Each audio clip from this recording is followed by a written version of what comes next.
నమస్తే, welcome to signature studios. నేను మీ మహేందర్. గత కొద్ది కాలంగా బ్రదర్ షఫీ గారు మోటివేషనల్ స్పీకర్, అలాగే చాలామంది డిప్రెషన్లో ఉన్న వాళ్ళకి ఎన్నో మంచి మోటివేషనల్ కార్యక్రమాలు చేస్తూ ఉంటారు అతను. అలాగే బిజినెస్లు చాలా లోలో ఫీల్ అవుతున్న వాళ్ళకి స్ట్రాటజీ పరమైనటువంటి ఎన్నో స్ట్రాటజీస్ అందించాడు. సమాజం కోసం నేను కూడా ఎంతో కొంత మేలు చేయాలి అని చెప్పేసి అనేక వేదికల మీద ఆయన గళాన్ని వినిపించాడు. సడన్గా గత కొద్ది కాలం అంటే లాస్ట్ 1-2 వీక్స్ నుంచి బ్రదర్ షఫీ గారి మీద వస్తున్నటువంటి ఆరోపణలు కొన్ని నమ్మశక్యం కాని విధంగానే ఉన్నాయి. కానీ కొందరు ఆధారాలు ఉన్నాయంటున్నారు, కొందరు ఆధారాలు లేవంటున్నారు, మరికొందరు చాలా చక్కగా నిప్పులేందే పొగరాదు కదా అనేది వాదనలోకి దిగారు. అసలు వాస్తవం ఏంటి, అందులో ఆరోపణలు చేసినటువంటి సదరు జర్నలిస్ట్ ఆ ఆరోపణలలో ఎంత నిజం ఉందో డైరెక్ట్గా ఆయన్ని అడిగి తెలుసుకునే ప్రయత్నం చేద్దాం. నమస్తే షఫీ గారు. నమస్తే మహేంద్ర గారు. ఇంతకాలం షఫీ గారు అంటే ఒక మోటివేషనల్ స్పీకరు, చాలామంది డిప్రెషన్లో ఉన్న వాళ్ళకి మీ వాక్యాలు చాలా అవసరం అనే విధంగా ఉండింది. కానీ లాస్ట్ కొన్ని మీడియా కథనాల్లో చూసినట్లయితే మీరు ఒక స్కూల్ పెట్టారని, కాలేజ్ పెట్టారని, మీడియా సంస్థ పెట్టారని, అందులో ప్రతిదీ మోసమే అన్నట్టుగా చెప్తా ఉన్నారు. ఒకటి లవ్ ఆఫ్ అట్రాక్షన్ గురించి మీ స్పెషల్ క్లాసెస్ ఉన్నాయని, అందులో ఫస్ట్ 500, 1000, 1500, 15000, 50,000 ఫీజులు ఛార్జ్ చేస్తారని ఉంది.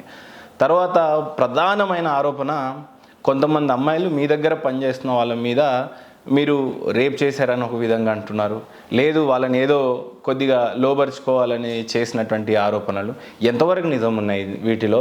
నిజంగా మిమ్మల్ని ఒక దుర్మార్గుడు అనే విధంగానే చిత్రీకరించేశారు. మీరు చేసినటువంటి సేవలు ఈ సమాజం పట్ల పెద్ద కనిపించలేవా లేకపోతే ఏంటో తెలియదు, కానీ చివరికి ఎంతో కొంత నేను మిమ్మల్ని దగ్గర నుంచి చూశాను. నాకు కూడా డౌట్ వచ్చే విధంగా, ఏంటి బ్రదర్ షఫీ ఇంత డేంజరా అన్నట్టుగా అనిపించింది. మనస్ఫూర్తిగా మీరు అల్లాని నమ్ముతారు అని అనుకుంటున్నాను. ఆయన సాక్షిగా ఒట్టేసి అన్ని నిజాన్ని నిర్భయంగా ఒప్పుకుంటారని భావిస్తూ అడుగుతున్న ప్రశ్నలు ఇవి. మహేంద్ర గారు, భగవంతుడిని మనస్ఫూర్తిగా నమ్మేటువంటి వ్యక్తి నేను. ఆ సర్వేశ్వరుడు, ఆ యెహోవా, అల్లా సాక్షిగా నేను మాట్లాడుతున్న విషయాలు. సరే, ఏవైతే గత 2-3 వారాల నుంచి ప్రవీణ్ అనేటి వ్యక్తి మీడియాలో చాలా తారాస్థాయిలో ఆరోపణలు చేయడము, నిందారోపణలు చేయడము, ఎలాంటి ఆధారం లేకుండా మాట్లాడము, ఏ ఒక్క ఎవిడెన్స్ కూడా ప్రజెంట్ చేయకుండా చాలా పెద్ద నిందలు మోపడం అన్నది చాలా పెద్ద ఆశ్చర్యానికి గురి చేసింది నాకు. ఆధారాలు లేకుండా కాదు, ఆయన ఒక 10-15 డేస్ మీ చుట్టూ ట్రావెల్ చేశాడని, మీ ఆఫీస్కి వచ్చాడని, మీరు ఇచ్చినటువంటి సెమినార్లో ఆయన కూర్చున్నాడని, ఇన్ని రకాలటువంటి ఎవిడెన్స్లు స్వీకరించాను, ఇంకా ప్రొడ్యూస్ చేయాల్సినవి కూడా చాలా ఉన్నాయి అన్నట్టుగా మాట్లాడుతున్నాడు. జీవితంలో ఎప్పుడు కూడా నేను తన్ని కలవలేదు. మొదటి విషయము, ఎక్కడ కూడా నా ఆఫ్లైన్ ఒక్క ప్రోగ్రామ్ కూడా తను అటెండ్ అవ్వలేదు. ఓకే, ఎదురు పొదురుగా ఇలా ఒక్కసారి కూడా చూసుకోలేదు, మొదటి విషయం. రెండో విషయం ఏంటంటే, నేను ఆర్గనైజ్ చేసినటువంటి లా ఆఫ్ అట్రాక్షన్ అనే 10 days ఆన్లైన్ క్లాసెస్ ఏవైతే ఉన్నాయో, ప్రతిరోజు మార్నింగ్ 5 నుంచి 7 వరకు ఏవైతే జరుగుతాయో, దీంట్లో తను వేరే వాళ్ళ పేరుతో అటెండ్ అయ్యి, అంటే ఒక దొంగతనంగా అని చెప్పాలి, నిజం చెప్పాలంటే నేను అటెండ్ అవ్వలేదు, దాంట్లో ఏం జరుగుతుందో నాకు తెలియదు అని చెప్పేసి ఒక విధంగా చెప్పాడు. తర్వాత క్లాసెస్ అయిపోయిన తర్వాత నేను అన్ని క్లాసెస్ అటెండ్ అయ్యాను, 10 రోజులు కూడా ఉన్నాను, అన్ని రికార్డు కూడా చేసేసుకున్నాను. అది ఇల్లీగల్, రికార్డ్ చేయడం ఇల్లీగల్ అది. ఓకే, ఆన్లైన్లో తను క్లాస్ విన్నాడు, ఎప్పుడు కూడా ఎదురుగా మేము చూడలేదు. అయితే ఇక్కడ నేను చెప్పాలన్న విషయం ఏంటంటే మహేంద్ర గారు, నా చుట్టూ తను తిరగడం అబద్ధమే. అసలు నన్ను ఎప్పుడు తను చూడలేదు, తను ఎప్పుడు నేను ఎదురుపడలేదు అన్నది వాస్తవం ఇది. అయితే ఒక్క మాటలో చెప్పాలంటే, తను మోపినటువంటి నిందలు 100కి 100% అబద్ధం. ఎక్కడ కూడా ఏమాత్రం కూడా నిజం లేనటువంటి విషయం అది. అయితే తను ప్రతిరోజు ఒక ఎపిసోడ్, అంటే ఎందుకు చేశాడు, తన ఇంటెన్షన్ ఏంటి, ఏ ఉద్దేశంతో చేశాడు అంటే, తనకంటూ ఒక ఉద్దేశంతో చేశాడు, బ్యాడ్ ఇంటెన్షన్తో చేశాడు. తను ఎప్పుడైతే బ్యాడ్ ఇంటెన్షన్తో 1-2 వీడియోలు చేశాడో, వెనక అనేక మంది వచ్చేసి తనకి సహకరించడము, ఇంకా ఇతన్ని బలిపశువు కూడా చేసే ప్రయత్నం చేశారు. ఇతను కూడా అంతే ఉత్సాహంగా ముందుకెళ్ళాడు. అంటే మిమ్మల్ని ఎవరైతే గుర్తుపట్టే వ్యక్తులు, మీ మిత్రులు ఆయన్ని అటాచ్ అయ్యి అన్నట్లుగా కొన్ని ఆధారాలు ఉన్నాయి. కావాలని ఏదో స్ట్రాటజికల్గా ఒక్కొక్కళ్ళ ఇంటెన్షన్ ఒక్కొక్కళ్ళగా ఏదో విధంగా డ్యామేజ్ చేసేయాలి అన్న ఆలోచనతో చేసిన పూర్తి ప్రయత్నం ఇది అనేది క్లారిటీ వచ్చేస్తుంది. అయితే ఇక్కడ గమనించాల్సిన విషయం ఏంటంటే, ప్రతిరోజు ఒక ఎపిసోడ్ చేయాలంటే కంటెంట్ ఎక్కడి నుంచి వస్తుంది? ఏదైనా ఉంటే కదా చేయడానికి. ఇన్ఫర్మేషన్ ఇస్తా ఉంటే లేదు, మరి కంటెంట్ తనే క్రియేట్ చేసుకుంటాడు. ఆశ్చర్యం ఏంటంటే, ఎంత క్రియేటివిటీ ఉందంటే ప్రవీణ్లో, చెడు కోసం పూర్తిగా వాడేశాడు క్రియేటివిటీ. ఎలా చెప్తాను, ఒక నెంబర్ చూపిస్తే ఫోన్ నెంబర్, ఇది బ్రదర్ షఫీ నెంబరే అని చెప్తాడు. ఆ నెంబర్ వాట్సాప్తో తనతో తానే చాటింగ్ చేసుకొని, నేను తనతో చాటింగ్ చేశాను అన్నట్టుగా చాటింగ్ చదువుతూ ఒక ఎపిసోడ్ చేస్తాడు. Is it? ఎస్. అయితే ఇంకో నెంబర్ చూపిస్తాడు, ఇది బ్రదర్ షఫీ నెంబరు, ఈ నెంబర్తో నాకు ఇలా చాటింగ్ చేశాడు అని చెప్పేసి ఇంకోటి చూపిస్తాడు. అంటే ఫేక్ క్రియేషన్, అన్ని అబద్ధాలు, అబద్ధాల పునాది మీద కట్టబడ్డటువంటి మేడ అది మొత్తం కూడా అతను చేసినటువంటి కంప్లీట్ ఎపిసోడ్స్. డైలీ ఎపిసోడ్ కావాలని నా ఒక వీడియో తీసుకొని ఆ వీడియో మీద మాట్లాడతాడు ఒక episode, wrong fake phone numbers create చేస్తాడు, ఫేక్ చాటింగ్స్ క్రియేట్ చేస్తాడు, ఫేక్ కంటెంట్ క్రియేట్ చేస్తాడు. మా అమ్మగారు అనారోగ్యంతో చనిపోతే దాని మీద ఒక ఎపిసోడ్ క్రియేట్ చేస్తాడు. ఓకే, ఆ తర్వాత 60 సంవత్సరాల వయసులో ఉంటే ఒక అమ్మతో నేను వ్యభిచారం చేసిన ఒక ఎపిసోడ్ చేస్తాడు, 15 సంవత్సరాల ఉన్న ఒక కూతురుతో వ్యభిచారం చేసిన ఒక ఎపిసోడ్ క్రియేట్ చేస్తాడు, ఇప్పుడు లాడ్జ్లో పట్టుబడ్డ బ్రదర్ షఫీని ఒక ఎపిసోడ్ చేస్తాడు. హద్దు అదుపు లేకుండా, ఏ మాత్రం ఆలోచన లేకుండా, మతిస్థిమితం ఉందా లేదా అన్న ఆలోచన వచ్చే విధంగా చేసుకుంటూ ముందుకెళ్ళాడు. ఇది చూస్తుంటే అది ఇంత ప్రజల్ని నమ్మించే ప్రయత్నం. అంటే చాలామంది ఎలా ఉంటారంటే, మీడియా మాట్లాడుతుంది, జర్నలిస్ట్ మాట్లాడుతున్నాడు అంటే నిజమై ఉంటుంది అన్న నమ్మకం, మీడియా మీద నమ్మకం కదండి. పూర్తిగా జర్నలిజం మీద, జర్నలిస్ట్ మీద పెద్ద మచ్చ వచ్చే విధంగా చేసినటువంటి పని ఇది. అయితే నాకు ఇక్కడ అర్థం కాని విషయం ఏంటంటే మహేందర్ గారు, తెలంగాణ రాష్ట్రం యొక్క డిజిటల్ మీడియా టోటల్ సొసైటీ ఏదైతే ఉందో మొత్తం, దీనికి వైస్ ప్రెసిడెంట్ అని చెప్పేసి తను చెప్పుకుంటారు. ఎంతవరకు వాస్తవం నాకు తెలియదు. అంటే మీ డిజిటల్ మీడియాకి తను వైస్ ప్రెసిడెంట్ అనే విషయం నేను విన్నాను. వాస్తవమేనా? అంటే అవి కొన్ని ఛానల్స్ దాని అసోసియేషన్లో, అందులో ఏ ఛానల్ ఉందో మనకు కూడా అంత ఐడియా లేదు. అంటే మీకు తను వైస్ ప్రెసిడెంట్ కాదా? లేదు, కాదు. కాదా? కాదు. అంటే డిజిటల్ మీడియాలో మీరు ఉన్నారు కదా, సిగ్నేచర్ స్టూడియో. కానీ అది మన ఛానల్స్లలో మేమైతే లేము. అంటే ఎవరికి వారిగా పెట్టుకుంటారు. ఎవరికి వాళ్ళు. సరే, అంటే ఎవరైతే ఆ అసోసియేషన్లో ఉన్నారో వాళ్ళందరూ కూడా ఆలోచించాలి. ఎప్పుడైతే ఇంత పెద్ద విషయాలు ఏంటి, బ్రదర్ షఫీ ఒక వ్యక్తిని మర్డర్ చేసేసాడు, చిన్న విషయం మర్డర్ అంటే, మర్డర్ చేసేసాడు, వాళ్ళ భార్యని చెరిపేశారు, మర్డర్ చేసి పెళ్లి చేసేసుకున్నాడు. బ్రదర్ షఫీ 100 మందితో వ్యభిచారం చేసాడు ఒక ఎపిసోడ్, 40 మందితో వ్యభిచారం చేసాడు ఒక ఎపిసోడ్, 9వ భార్య ఉందని, 10వ భార్య ఉందని. అంటే అసలు ఎలాంటిదంటే, ఒక పెద్ద అబద్ధం ఆడేస్తే ప్రజలు నమ్మేస్తారేమో అన్న ఆలోచనతో. అంటే ఇక్కడ ఎవరైతే ఏ మీడియా వాళ్ళైతే తనకు సపోర్ట్గా ఉన్నారో, నేను ఉంటానంటే బేసిక్ ఏ ఎవిడెన్స్తో మాట్లాడుతున్నావు ప్రవీణ్ అని ఒక ప్రశ్న తను ఎందుకు అడగలేకపోయారు? ఎందుకంటే మీడియా అంటేనే ప్రూఫ్ కదా, మీడియా అంటేనే ఆధారం కదా, ఆధారం వెలికి తీసే కదా మాట్లాడాల్సింది. సరే, తను నేను ఆధారాలు ఇవ్వను, ఎక్కడ ఇవ్వాలో అక్కడ ఇస్తానంటే మరి చట్ట ప్రకారంగా కేసు ఫైల్ చేయాలి కదా. నిజంగా ఇక్కడ నన్ను మర్డర్ ఏదైనా జరిగి ఉంటే కేసు ఫైల్ చేయాలి, ఎక్కడ వ్యభిచారం చేసి పట్టుబడుతుంటే చేయాలి, 100 మంది జీవితాలను నాశనం చేస్తే చేయాలి, అవునా లేదా? అంటే ఎక్కడ బ్రదర్ షఫీ క్లాసెస్ ఆన్లైన్లో అటెండ్ అయ్యే వాళ్ళని చెరిపేస్తున్నాడు, ఇక్కడ హిప్నోటైజ్ చేస్తున్నాడు, ఇవన్నీ కూడా నిరాధారంగా మోపినట్టు నిందలు. మరి ఇక్కడ చాలామంది అంటారు బ్రదర్ షఫీ ఎందుకు స్పందించట్లేదు. చూడండి, ఒక బాధ్యత గల ఒక సిటిజన్గా నేనేం చేయాలి అదే నేను చేశాను. ఎందుకంటే తను ఏవైతే నిందలు నా మీద మోపుతున్నాడో, ఏవైతే ఆరోపణలు ఉన్నాయో, ఇవన్నీ కూడా పోలీస్ వ్యవస్థకి చట్టాన్ని నేను ఆశ్రయించాను, చట్టాన్ని సబ్మిట్ చేశాను, వాస్తవాలు ఏంటో చెప్పాను. చేశారు, తప్పలేదు. కానీ బట్ చాలా లేట్ అయినట్టుగా కనిపించట్లేదు. ఒకరోజు ఆయన ఫస్ట్ డే చేసినప్పుడు ఆయన ఆఫీస్ మీకు తెలిసే ఉంటుంది, డైరెక్ట్గా ఆఫీస్కి వెళ్ళాల్సింది ఒకటి, లేదు మీ ఓన్ ఛానల్ ఉంది UIRC అనేదో, దాంట్లో స్పందించాల్సింది. కేసు పెట్టానన్నారు, పెట్టిన తెల్లారన్నా స్పందించాల్సింది. మరీ 15-20 రోజుల వరకు నిజంగానే బ్రదర్ షఫీ గారు ఇవన్నీ చేశారు. ఇంత క్లోజ్ అసోసియేట్ అయినా నేను మిమ్మల్ని అయితే చాలా తప్పుగా అనుకున్నానండి. టు బి వెరీ ఫ్రాంక్, ఏంటి బ్రదర్ షఫీ గారు నిజంగా రేపులు చేశాడా, మర్డర్లు చేశాడా, ఈ మోటివేషనల్ కాస్ పేరుతో డబ్బులు కోట్లు దన్నుకున్నాడా, ఆ తర్వాత ఏదో ఫారెన్ ఫండ్ అని చెప్పేసి మీకు ఇంకొక ఆయన ఇద్దరికి పేచీలు ఇచ్చి ఆ తర్వాత ఇంత రకమైనటువంటి ఆరోపణలు చేస్తా ఉంటే నేనే నమ్మినప్పుడు జనం ఎందుకు నమ్మకూడదు? 3 విషయాలు చెప్తాను బిఫోర్ గోయింగ్ టు దట్. నిప్పులేందే పొగరాదు అనేది ఒక సామెత ఉంది. ఖచ్చితంగా మీరు చేయకపోయి ఉండుంటే, ఇప్పుడు ప్రవీణ్ గతంలో కూడా కొన్ని ప్రజా సమస్యల మీద పోరాడిన మంచి పేరు కూడా ఉంది. ఓకే, మీకు మీ సపరేట్ ఇమేజ్ ఉంది, ఆ అబ్బాయి ఆయన స్థాయిలో పోరాడినటువంటి కొంత ఇమేజ్ ఉంది ఆయనకు కూడా. మీకు ప్రవీణ్కి అసలు ఏ రకమైనటువంటి సంబంధం లేకపోయినా సడన్గా ఏదో చాప్టర్ ఓపెన్ చేశాను, ఆయన బాగోగాలన్నీ బయట పెడతాను అని ఏదో పర్సనల్గా తీసుకున్నట్టుగా కనిపించింది. లేదు, మీ మధ్యలో ప్రవీణ్ మధ్యలో ఎవరో థర్డ్ పర్సన్ ఇన్వాల్వ్ అయ్యి డైలీ ఆయన ఎంత చక్కగా చెప్తున్నాడు అంటే మీ ఫ్యామిలీలో ఉన్నటువంటి ఇష్యూస్ని చాలా పూసగుచ్చినట్టుగా చెప్పేటువంటి ఇది. లేదు, మీరు క్లాసులు ఏదైతే తీసుకుంటారో మోటివేషనలే ప్రధానంగా మీ జీవనోపాధి అనొచ్చో లేదో నాకు తెలీదు, బట్ మీరు ఎంచుకున్న మార్గం అది, దాన్ని కూడా పెద్ద మచ్చ తెచ్చే విధంగా తెచ్చిపెట్టే విధంగా. సో ఇంత ఇన్డెప్త్ రీసెర్చ్ చేసి చెప్పే అంత అవసరం ప్రవీణ్కి ఏముంటుంది ఒకటి. రెండోది, ఈ రోజు ఇలా స్టూడియోలో కూర్చొని నన్ను అడగడం కూడా నాకు ఎందుకు అనిపించింది అంటే నేను గతంలో చాలా మంచి కంటెంట్ మీతో చేయడం జరిగింది. అండ్ సమాజం కోసం నేను సైతం అని మీరు ఏదైతే స్టార్ట్ చేశారో ఇలాంటివి నేను చూసి కులం ఏదైనా మతం ఏదైనా మానవత్వం అనేది ఉండాలి, అదే బతకాలి, అదే అల్టిమేట్ అన్న మీరు లాస్ట్ టైం అన్నది ఏదైతే ఉందో అదేంటి నేను ఈ పర్సన్ ఇంత బాగా ఇంటర్వ్యూస్ చేశాను, ఇందులో ఇంత పెద్ద ఇమేజ్ని చూశాను, కొంపదీసి ఈయన నిజంగా ఇదేనా అని నేను అనుకొని మిమ్మల్ని రిక్వెస్ట్ చేయడం జరిగింది. స్పందించడం కూడా అందుకే జరిగింది. సో స్పష్టంగా చెప్పాలంటే విషయం ఏంటంటే ఇప్పుడు మీరు అడిగిన ప్రశ్నలు ఒక ప్రశ్న దాదాపు 10 ప్రశ్నలు అడిగారు. ఒకటి కాదు, ఒకటి అని చెప్పేసి 10 ప్రశ్నలు అడిగారు. సమాధానం చెప్తాను కొంచెం ఓపిక్గా, అంటే ఎందుకంటే వినేవాళ్ళు కూడా క్లారిటీ వస్తుంది కాబట్టి. మొదటి విషయం ఏంటంటే మీరు ఎందుకు వెంటనే స్పందించలేదు, ఎందుకు ఇంత ఆలస్యం చేశారు అని అడిగారు. విషయం ఏంటంటే మా అమ్మగారి ఆరోగ్యం బాగాలేక కంప్లీట్ సీరియస్గా ఉన్నటువంటి కండిషన్. నేను అమ్మగారితో పాటు ఉన్నాను. ఆ సిచ్యువేషన్లో అమ్మగారు చనిపోవడం జరిగింది. ఓకే, అంటే దానికి దీనికి ఉన్న ఇంపార్టెన్స్ ఏంటి ఒకటి. రెండోది, నేను first batch law of attraction announce చేస్తున్నాను. ఆ క్లాసెస్ స్టార్ట్ అవుతున్నాయి. చాలా పెద్ద బాధ్యత నాది. ఓకే, అంటే కన్స్ట్రక్షన్ వైపుగా, అంటే ఏదైనా ఒక సమాజం నిర్మించడం వైపుకే పనిచేసే వ్యక్తిని. ఒక ఏనుగు వెళ్తుంటే కుక్కలు మురుగుతుంటాయి, మురిగిన ప్రతిసారి ఏనుగు ఆగుతుంటే దాని లక్షణం చేరుకోలేము. మనం అంటుంటాం, అంటే మోటివేషన్లో మేము కూడా నేర్పేది ఏంటంటే స్థిత ప్రజ్ఞత కలిగి ఉండాలి. ఏదైనా చెప్తే వెంటనే రియాక్ట్ అవ్వడం కాదు, రెస్పాండ్ అవ్వాలి అని చెప్తాం. అప్పుడు తను మాట అన్నాడని చెప్పేసి నేను మాట అనేస్తే ఇది కాదు, నాకు నేను నమ్మినటువంటి ధర్మశాస్త్రాలు నాకు నడిపింది.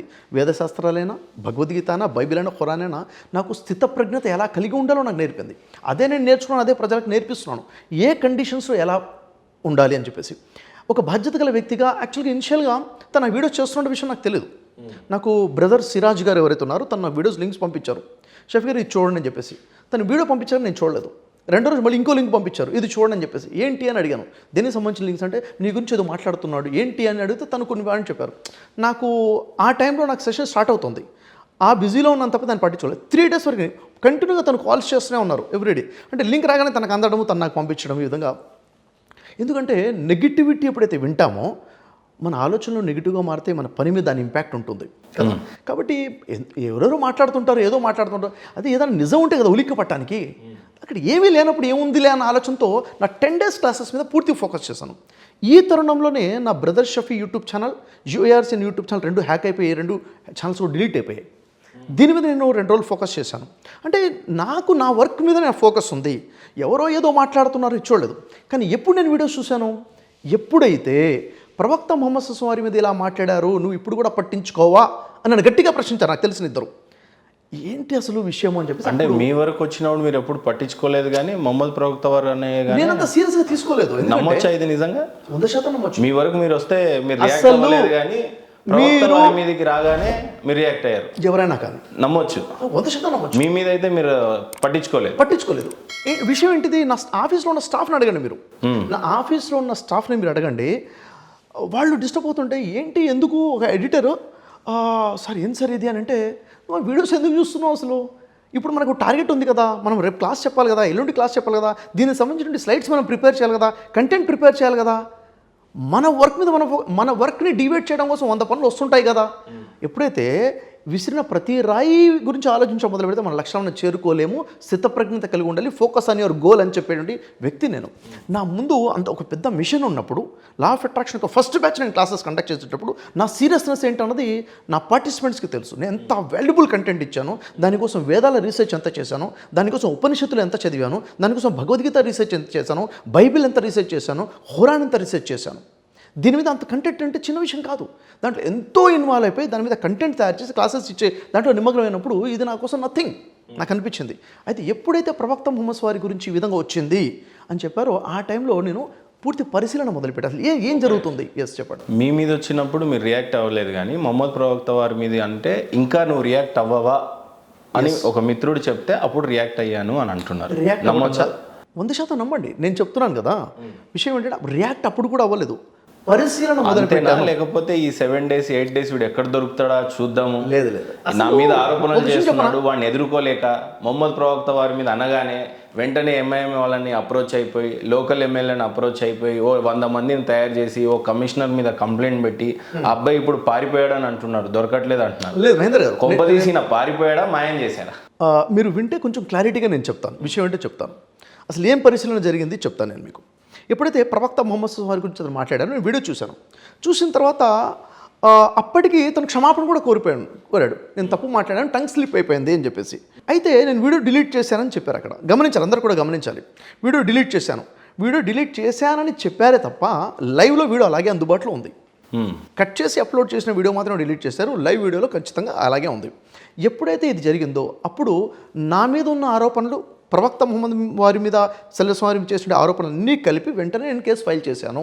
మీరు ఫైల్ చేశారు? ఫస్ట్ కేసు నేను ఫైల్ చేశాను. అంటే ఇప్పుడు చిల్క ప్రవీణ్ మీద మీరు ఫైల్ చేసిన, నేను వ్యక్తిగతంగా నా పేరు మీద నేను కేసు ఫైల్ చేయడం జరిగింది. కమిషనర్ గారు ఒక ప్రెస్ మీట్ పెట్టారు చూడండి, అది మీ కేసు వల్లేనా? లేదు, నా కేసు వల్ల పెట్టలేదు. అది ఎంఐఎం వాళ్ళు లోకల్ ఎమ్మెల్యే, అది నాకు తెలియని విషయం.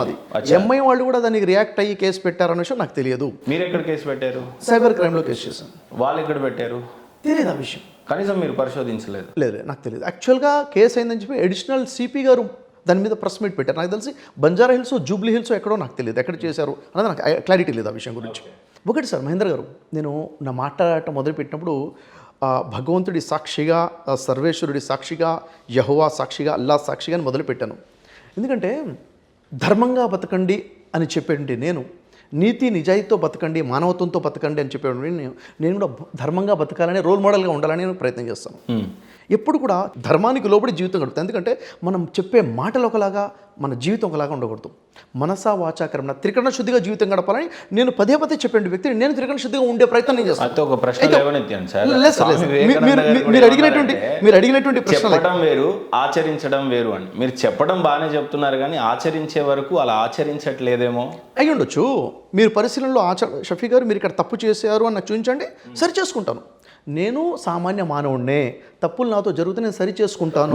ఇంజనీరింగ్ మీరు అడిగిన 10 ప్రశ్నలు సమాధానం చెప్పకుండా మీరు కొత్త ప్రశ్నలు అడిగితే అది ప్రశ్నలు అలా మిగిలిపోతాయి. ఓ మాట అన్నారు, నిప్పులేందే పొగరాదు అని చెప్పేసి. నిప్పులేందే పొగరాదు అన్నది ఈ సామెత వింటున్నాం. దీనిలో ఎంత శాతం వాస్తవం ఉంది అని నేను మళ్ళీ ప్రశ్నిస్తున్నాను. నిప్పులందే పొగరాదు అని అంటే ఎక్కడైనా ఒక చర్చ వచ్చిందంటే ఖచ్చితంగా ఏదో జరుగుంటుంది అన్నది కదా. ఇక్కడ 3 ప్రశ్నలు నేను లేవనెత్తుతాను. 3 కలిపి వినండి, ఎవరు కూడా దయచేసి 3 విడివిడిగా వినబాకండి. ఎందుకంటే ప్రజలందరికీ అర్థం కావాలని 3 ఎగ్జాంపుల్స్ చెప్తాను. ప్రవక్త ముహమ్మద్ సల్లల్లాహు అలైహి వసల్లం వారి గురించి అనేక నిందారోపణలు వచ్చాయి. అంటే నిప్పులేందే పొగరాదు అన్నదే సామెత అక్కడ వర్తిస్తుందా అని ఇక్కడ నేను ప్రశ్నించాలనుకున్నాను. ప్రవక్త ముహమ్మద్ వారి సతీమణి అమ్మ ఆయిషా రజల్లాహు అన్హా వారి మీద నిందారోపణ వచ్చింది, తను ఏదో తప్పు చేశారని చెప్పేసి. అలాంటి మాట వచ్చిందంటే నిప్పులేందే పొగరాదని నిప్పు ఏదో ఉందనా? కాదు కదా. ఆ విషయం మీకు అర్థమైనప్పుడు నిప్పులేదే పొగరాదన్న సామెత అక్కడ రద్దు చేయబడుతుంది. ఇంకో ఎగ్జాంపుల్ ఇస్తాను. బైబిల్ని చూసుకున్నట్లయితే మరియం వారు ఎవరైతే ఉన్నారో వారికి కన్యక గర్భవతి కుమారుని కంటం జరిగింది. అంటే ఎలాంటి పురుష ప్రమేయం లేకుండా, ఏ పురుషుడు తాగకుండానే గర్భం దాల్చి కుమారుని కనటం జరిగింది. కానీ యూదులు నిందమోపారు, లేదు అలా ఎలా జరుగుతుంది, ఖచ్చితంగా ఏదో తప్పు చేసింది, చెడు నడత గల స్త్రీ కాబట్టి నేను నిందమోపారు. అంటే ఇక్కడ నిప్పు వచ్చిందంటే, అక్కడ పొగ వచ్చిందంటే నిప్పు ఉందని అర్థమా? రూమర్ వచ్చినంత మాత్రాన ఏదో వాస్తవం ఉంది అనుకోవడం ఇక్కడ కూడా రద్దు చేయబడింది. అంటే ఖురాన్ ప్రకారంగా రద్దు చేయబడింది, బైబిల్ ప్రకారంగా కూడా రద్దు చేయబడింది. తర్వాత ఆదర్శమూర్తి శ్రీ రాములు వారి గురించి వారి జీవితంలో చూసుకున్నట్లయితే అమ్మ సీతాదేవి గురించి నిందలు వచ్చాయి. వస్తే ఆ రూమర్ వచ్చినంత మాత్రం ఏదో వాస్తవం ఉందనా? అంటే నిప్పు లేదా పొగరాదు అన్న వాస్తవం అక్కడ కూడా రద్దు చేయబడింది. కాబట్టి ఎప్పుడైతే ఒక మంచి కోసం పాటుపడుతూ ఉంటామో, అంటే పండ్లున్న చెట్టుకే రాళ్ళు పడతాయి అన్నది ఎంతైతే వాస్తవమో ఇక్కడ కూడా వాస్తవం అనే విచక్షణతో ఆలోచించమని నేను చెప్తున్నాను. విషయం ఏంటంటే, ఎప్పుడైతే నేను కంప్లైంట్ చేయాలి, ఒకసారి జాగ్రత్తగా వినండి సార్. ఎప్పుడైతే నేను వీడియో చూశానో, వీడియో పరిశీలించినప్పుడు అక్కడ నేను టంగ్ స్లిప్ అయ్యాను అని చెప్పి క్షమాపణ కోరుకున్నారు. ఇక్కడ చాలామంది ముస్లిం సోదరులు కూడా మాట్లాడుతున్నారు, కొంతమంది మీడియా వాళ్ళు కూడా మాట్లాడుతున్నారు. వాళ్ళందరికీ కూడా ప్రత్యేకంగా నేను చెప్పాలన్న విషయం జాగ్రత్తగా వినండి. అసలు అక్కడ ప్రవీణ్ మాట్లాడిన విషయం ఏంటి, ప్రవక్త ముహమ్మద్ సల్లల్లాహు అలైహి వసల్లం గురించి మాట్లాడిన విషయం ఏంటి? ఇక్కడ 90 సంవత్సరాలు అని టంగ్ స్లిప్ అయ్యాను, కానీ తర్వాత నేను ఖురాన్ చదివాను, అప్పుడు నాకు తెలిసింది 60 సంవత్సరాలే అని, కాబట్టి నేను క్షమాపణ కోరుకుంటున్నాను అన్నారు. ఇక్కడ ఖురాన్లో ప్రవక్త వారి వయసు గురించి ప్రస్తావన ఉండదు. అంటే ఖురాన్ చదివితే వయసు తెలిసిందన్నది కాదు. అయితే నిజంగా 90 సంవత్సరాలు అంటే ఎవరు కేసు పెట్టరండి. 90 సంవత్సరాలు అన్నంత మాత్రాన ఎవరి మనోభావాలు దెబ్బతినవు. 90 సంవత్సరాలు కాదు, 63 సంవత్సరాలు ఎవరు బతికారని చెప్పేసి ఇన్ఫర్మేషన్ ఇస్తాం. అది కాదు, వారు చెప్పిన విషయాలు మీరు 2 నిమిషాల వీడియోని జాగ్రత్తగా పరిశీలిస్తే అతని ఉద్దేశం ఏంటో, అతను ఎంత విషయాన్ని చిమ్మాడో అర్థమవుతుంది. ఏమంటున్నారు? 90 సంవత్సరాలు ఉన్నటువంటి వృద్ధుడు 25 సంవత్సరాలు ఉన్నటువంటి ఒక స్త్రీని భర్త చనిపోతే పెళ్లి చేసుకున్నాడు అని చెబుతూ దీనికి సంజాయిషి చెప్తూ ఏమంటారంటే వీళ్ళు భర్త చనిపోయాడు కాబట్టి ఆ స్త్రీ వ్యభిచారంలోకి వెళ్ళిపోతుంది, వ్యభిచారిగా మారిపోతుంది, కాబట్టి వ్యభిచారిగా మారకుండా కాపాడడం కోసం ఒక తండ్రిగా భావించి పెళ్లి చేసుకోవడం జరిగింది. పెళ్లి చేసుకుంటే భర్త అవుతాడు తప్ప తండ్రి ఎలా అవుతాడు అని చెప్పేసి హేళనగా మాట్లాడడం జరిగింది. ఇది టంగ్ స్లిప్పా అన్నది క్వశ్చన్ అది ఒకటి. రెండవది వారు ఏమన్నారంటే ఎవరు చచ్చిపోయినా కానీ వాళ్ళ భార్యని తీసుకొచ్చి ఇంట్లో వేసుకుంటే ఆదర్శమూర్తి ఎలా అవుతారు అని ఇంకో విషయం, చాలా పెద్ద విషయం. ఇది టంగ్ స్లిప్పా అన్నది నా క్వశ్చన్. తర్వాత ఆదర్శమూర్తి అవ్వాలంటే యేసు ఆదర్శమూర్తి అని చెప్పేసి యేసుతో, జీసస్ క్రైస్ట్తో కంపేర్ చేశారు. ఆయన ఆదర్శమూర్తి తప్ప ఈయన ఆదర్శమూర్తి ఎలా అవుతాడు అని ప్రశ్నించి ఇద్దరిని కంపేర్ చేశారు. అంటే క్రైస్తవులకి ముస్లిమ్స్ మధ్య కంపారిజన్, జీసస్కి మొహమ్మద్ ప్రవక్తకి కంపారిజన్. అక్కడ నుంచి ఆగాడా అదే 2 నిమిషాల్లో 10 తలలున్న రావణాసుడు ఆదర్శమూర్తి ఎలా అవుతాడు? ఆదర్శమూర్తి కాదు కదా. మంది పెళ్ళాలని ఎత్తుకొచ్చేవాడు ఆదర్శమూర్తి ఎలా అవుతాడు అని ప్రవక్త ముహమ్మద్ వారిని రావణాసుడితో పోల్చడం జరిగింది. రాముడు ఆదర్శమూర్తి కానీ రావణాసుడు ఆదర్శమూర్తి కాదు కదా అని చెప్పేసి ఈ విధంగా. అంటే ఇది టంగ్ స్లిప్పా? సరే, ప్రవీణ్ గారు క్షమాపణ కోరుతూ నేను 90 సంవత్సరాలు నేను టంగ్ స్లిప్ అయిపోయాను, నన్ను క్షమించండి అన్నారు. 90 సంవత్సరాలు అన్నది పాయింట్ కాదు అక్కడ. రావణాసుడితో మొహమ్మద్ ప్రవక్తని పోల్చడము, రాముడితో పోల్చడము, జీసస్తో పోల్చడము, వాళ్ళ ఆదర్శమూర్తులు వీళ్ళ ఆదర్శమూర్తులు కాదని చెప్పడం. చివరికి ఏమన్నారంటే ముస్లింలలో కూడా కొంచెం న్యూట్రల్గా ఉండే వాళ్ళు ఉంటారు కదా, వాళ్ళు ఆలోచించాలి ఈయన ఎలా ఆదర్శమూర్తి అవుతాడో అని చెప్పేసి కూడా ప్రశ్నించారు. మహేంద్ర, నేను మిమ్మల్ని అడుగుతున్నాను, ఇది టంగ్ స్లిప్ అంటారా? మీకు అనిపిస్తుంది ఇది మొత్తం వింటే? అలా అనిపించట్లేదు. లేదు అంటే 90 సంవత్సరాలు ఉంది టంగ్ స్లిప్ అంటే ఒప్పేసుకుంటాం, మిస్ఇన్ఫర్మేషన్ ఇలా చెప్పడం జరిగింది. అంటే వాస్తవానికి నేను చూడలేదు అని చెప్పాలి. మీరు చెప్పిన తర్వాత సారాంశం వింటే ఇది టంగ్ స్లిప్ కాదు అని అంటాం. టంగ్ స్లిప్ ఎలా అంటాం అంటే ముఖ్యమంత్రి రేవంత్ రెడ్డికి బదులు కేసీఆర్ అంటాం, అది టంగ్ స్లిప్. మళ్ళీ సారీ అండి అని అండి మళ్ళీ ఇది అంటాం. లేదు 90కి బదులు 60 అంటే అది కూడా టంగ్ స్లిప్. కానీ సారాంశం చెప్పిన తర్వాత టంగ్ స్లిప్ అంటే 2 నిమిషాలలో ప్రవీణ్ గారు చెప్పాలని ప్రయత్నం చేసింది ఏంటంటే ఆయన ఆదర్శమూర్తి కాదు, ఆయన ఆదర్శమూర్తి ఎలా అవుతాడు అని 3-4 సార్లు చెప్పారు. ఆదర్శమూర్తి అంటే జీసస్లా ఉండాలి, మొహమ్మద్ ఆదర్శమూర్తి కాదు అని చెప్పారు. రాముడు ఆదర్శమూర్తి కానీ రావణాసుడు కాదు అని చెప్పి రావణాసుడితో పోల్చారు. అంటే చాలా ఇంకా ఏమన్నారంటే ముస్లింలలో ఉన్నటువంటి న్యూట్రల్గా ఉన్నవాడు ఆలోచించాలి దీని గురించి అని చెప్పి కూడా అప్పీల్ చేయడం జరిగింది. కాబట్టి పోలీస్ డిపార్ట్మెంట్ ఏదో షఫీ చెప్తే చేసేసేవాళ్ళు కాదండి. షఫీ చెప్పాడు కాబట్టి డిపార్ట్మెంట్ చేసేసింది, గవర్నమెంట్ యాక్షన్ తీసుకుందంటే అది డిపార్ట్మెంట్ని బ్లేమ్ చేసిన వాళ్ళం అవుతాం. ఎప్పుడైతే నా కంప్లైంట్ వెళ్ళిందో పోలీస్ డిపార్ట్మెంట్ పూర్తిగా పరిశీలించింది. కేవలము ఈ ఒక్క వీడియో గురించి కాదండి, ప్రవక్త ముహమ్మద్ సల్లాల్లాహు అలైహి వసల్లం వారి గురించి మాట్లాడటం కాదు. ఇప్పుడు చెప్పండి, ముహమ్మద్ ప్రవక్త వారి గురించి మాట్లాడారని చెప్పేసి కొన్ని ఫోన్ కాల్స్ వెళ్ళాయి, ఆ వీడియో డిలీట్ చేశారు కదా. కేవలం ప్రవక్త ముహమ్మద్ వారి గురించి మాట్లాడారనుకుంటున్నారా ఆయన? కాదు. ప్రవీణ్, గత వీడియోస్ ఇప్పుడు పరిశీలించండి. ఆదం, మొట్టమొదటి మానవుడు, మొట్టమొదటి ప్రవక్త ఆదం వారు వారి భార్య గురించి మాట్లాడారు. అబ్రహాం ప్రవక్త ఇబ్రాహిం వారు 2 భార్యల గురించి మాట్లాడి ఉన్నాడు. ఇస్సాకు ప్రవక్త ఇస్సాక్ అలైహిస్ సలాం యొక్క భార్య గురించి మాట్లాడి ఉన్నారు. యాకూబ్ ప్రవక్త యాకూబ్ అలైహిస్ సలాం భార్య గురించి మాట్లాడి ఉన్నాడు. ఓకేనా? సులైమాన్ అలైహిస్ సలాం భార్య గురించి మాట్లాడి ఉన్నారు. ఆ వీడియో ఇప్పుడు కూడా ఎందుకు అందుబాటులో ఉంది తెలుసా? ఎవరు కూడా దాని మీద కంప్లైంట్ చేసి ఫోన్ కాల్ చేసి చెప్పలేదు కాబట్టి అంతమంది ప్రవక్తల వీడియో ఇప్పుడు కూడా అందుబాటులోనే ఉంది. ఉన్నారా? అంటే ప్రవక్తల భార్యల గురించి చాలా చండాలంగా మాట్లాడే వ్యక్తి. అంటే మొహమ్మద్ ప్రవక్తనంటేనే ముస్లింలు స్పందిస్తారా? అంటే చాలా మంది పాస్టర్లు కూడా, కొంతమంది జనాలు రాముడు దేవుడే కాదు ఇలాంటివన్నీ కదా మరి. లేదు, ఒక విషయం చెప్తాను నేను మీకు. విషయం ఏంటంటే ఒక వ్యక్తి ఏదైనా మాట్లాడుతుంటే ఏమని మాట్లాడుతున్నాడు, ఒక వీడియో తన ఛానల్ ఇప్పుడు కూడా అందుబాటులో ఉంటే ఒక వీడియో మీకు ప్లే చేసి వినిపిస్తాను, కొంచెం జాగ్రత్తగా వినండి. ఎందుకంటే తొందరపాటులో నిర్ణయాలు తీసుకోకూడదు. నేను తొందరపాటులో ఆలోచిస్తాను. పోలీస్ డిపార్ట్మెంట్ బాధ్యత గల డిపార్ట్మెంట్, వాళ్ళు ఏదైనా యాక్షన్ తీసుకుంటారంటే చాలా పరిశీలించే ఆలోచన తీసుకుంటారు. ఒక వీడియో చూపిస్తాను మీకు, ఒక వీడియో మీకు వినిపిస్తాను, అతను ఆడియో ఏంటన్నది. మహిళల కోసం మనమేగా మాట్లాడతాం. మహిళలకు స్వేచ్ఛ కావాలని మాట్లాడేది మగవాళ్ళే, మహిళలకు చదువు కావాలనేది మగవాళ్ళే, మహిళలకు అన్ని రకాల సౌకర్యాలు కావాలనేది మగవాళ్ళే. అంటే మహిళల గురించి మాట్లాడుతున్నారు, మహిళల కోసం మొత్తం చేసేది మగవాళ్లే అంటున్నారు. Okay, very good. మనం వాళ్ళ కోసం పోరాడతా అంటే వాళ్ళు మనకు అవమానం తెచ్చి పని చేస్తా అంటారు. ప్రపంచంలో ఒక స్త్రీకి మగాడు విలువ తెచ్చింది కావచ్చు, కానీ ఒక స్త్రీ ఒక మగాడికి విలువ తెచ్చిన దాఖలాలు ఎక్కలేవు. పూర్తి ప్రపంచంలో కూడా ఒక్క మహిళ కూడా మగాడికి విలువ తెచ్చిన దాఖలా ఒక్కటి లేదు. ఓకేనా? ప్రపంచ చరిత్రలో చూడు, రాముడి నుండి మొదలు పెట్టుకుంటే బైబుల్లో ఉన్న ఆదాం వరకు కూడా స్త్రీ వల్ల అవమానమే కలిగింది తప్పించి స్త్రీ వల్ల ఎవరికి ఒక్క రూపాయి మందం కూడా కీర్తి పెరగలే. శ్రీరాముడి దగ్గర నుంచి బైబిల్ వరకు కూడా ఆదాం వరకు కూడా స్త్రీ వల్ల అపకీర్తే తప్ప ఎక్కడి కూడా విలువ రాలేదు అని స్త్రీలందరినీ కలిపి చెప్తున్నాడు.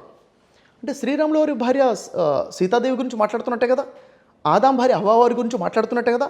అంటే ఏ ఒక్క స్త్రీ కూడాను కీర్తి వచ్చే విధంగా పని చేయలేదు. అంటే ఇతని ఆలోచన ధోరణి చెప్పండి, చూడండి.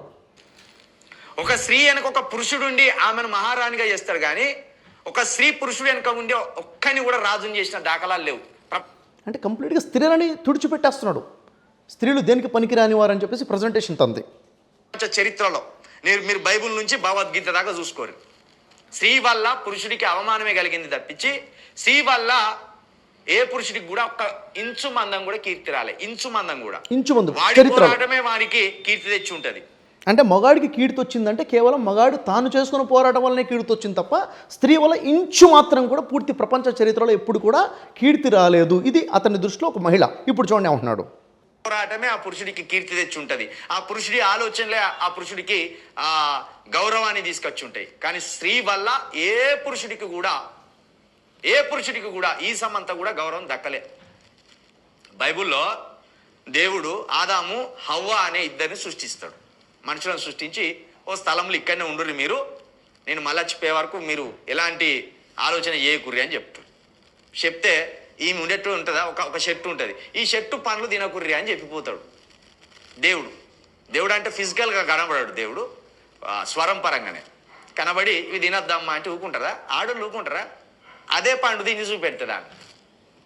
ఎవరిని? ఆడవాళ్ళందరినీ చూపిస్తున్నాడు. అంటే వాళ్ళు ఊకోరు, వాళ్ళు తప్పు పని చేస్తారని చెప్పేసి ఆయన ప్రెజెంటేషన్. అప్పుడే పాపంలో పడ్డాడు. దేవుడు ఏదైతే తినద్దు అన్నాడో ఆ పండును ఆదాంతో తినిపిస్తుంది హవ్వ. కథం పాపం జరిగిపోయింది. దేవుడి ఆజ్ఞను అతిక్రమించడమే పాపం అంటారు బైబుల్లో. అతిక్రమించింది హవ్వ. ఒక హవ్వే కాదు, అబ్రాహాం ఇద్దరు భార్యలు, యాకోబు భార్య, ఇస్సాకు భార్య, సొలొమోనుకు సంబంధించిన ఒక ఆమె, మొత్తం స్త్రీలే. మహా రాజులను కూడా గట్టిగా ఇట్లా గంగల కలిపినాడు. కాబట్టి ప్రపంచంలో స్త్రీకి హక్కులను సాధించిన మగోళ్ళు ఉన్నారు, స్త్రీకి స్వేచ్ఛను సాగించిన మగోళ్ళు ఉన్నారు, కానీ పురుషుడి గౌరవాన్ని పెంచిన ఒక్క స్త్రీ కూడా ఇప్పటివరకు ప్రపంచంలో లేదు.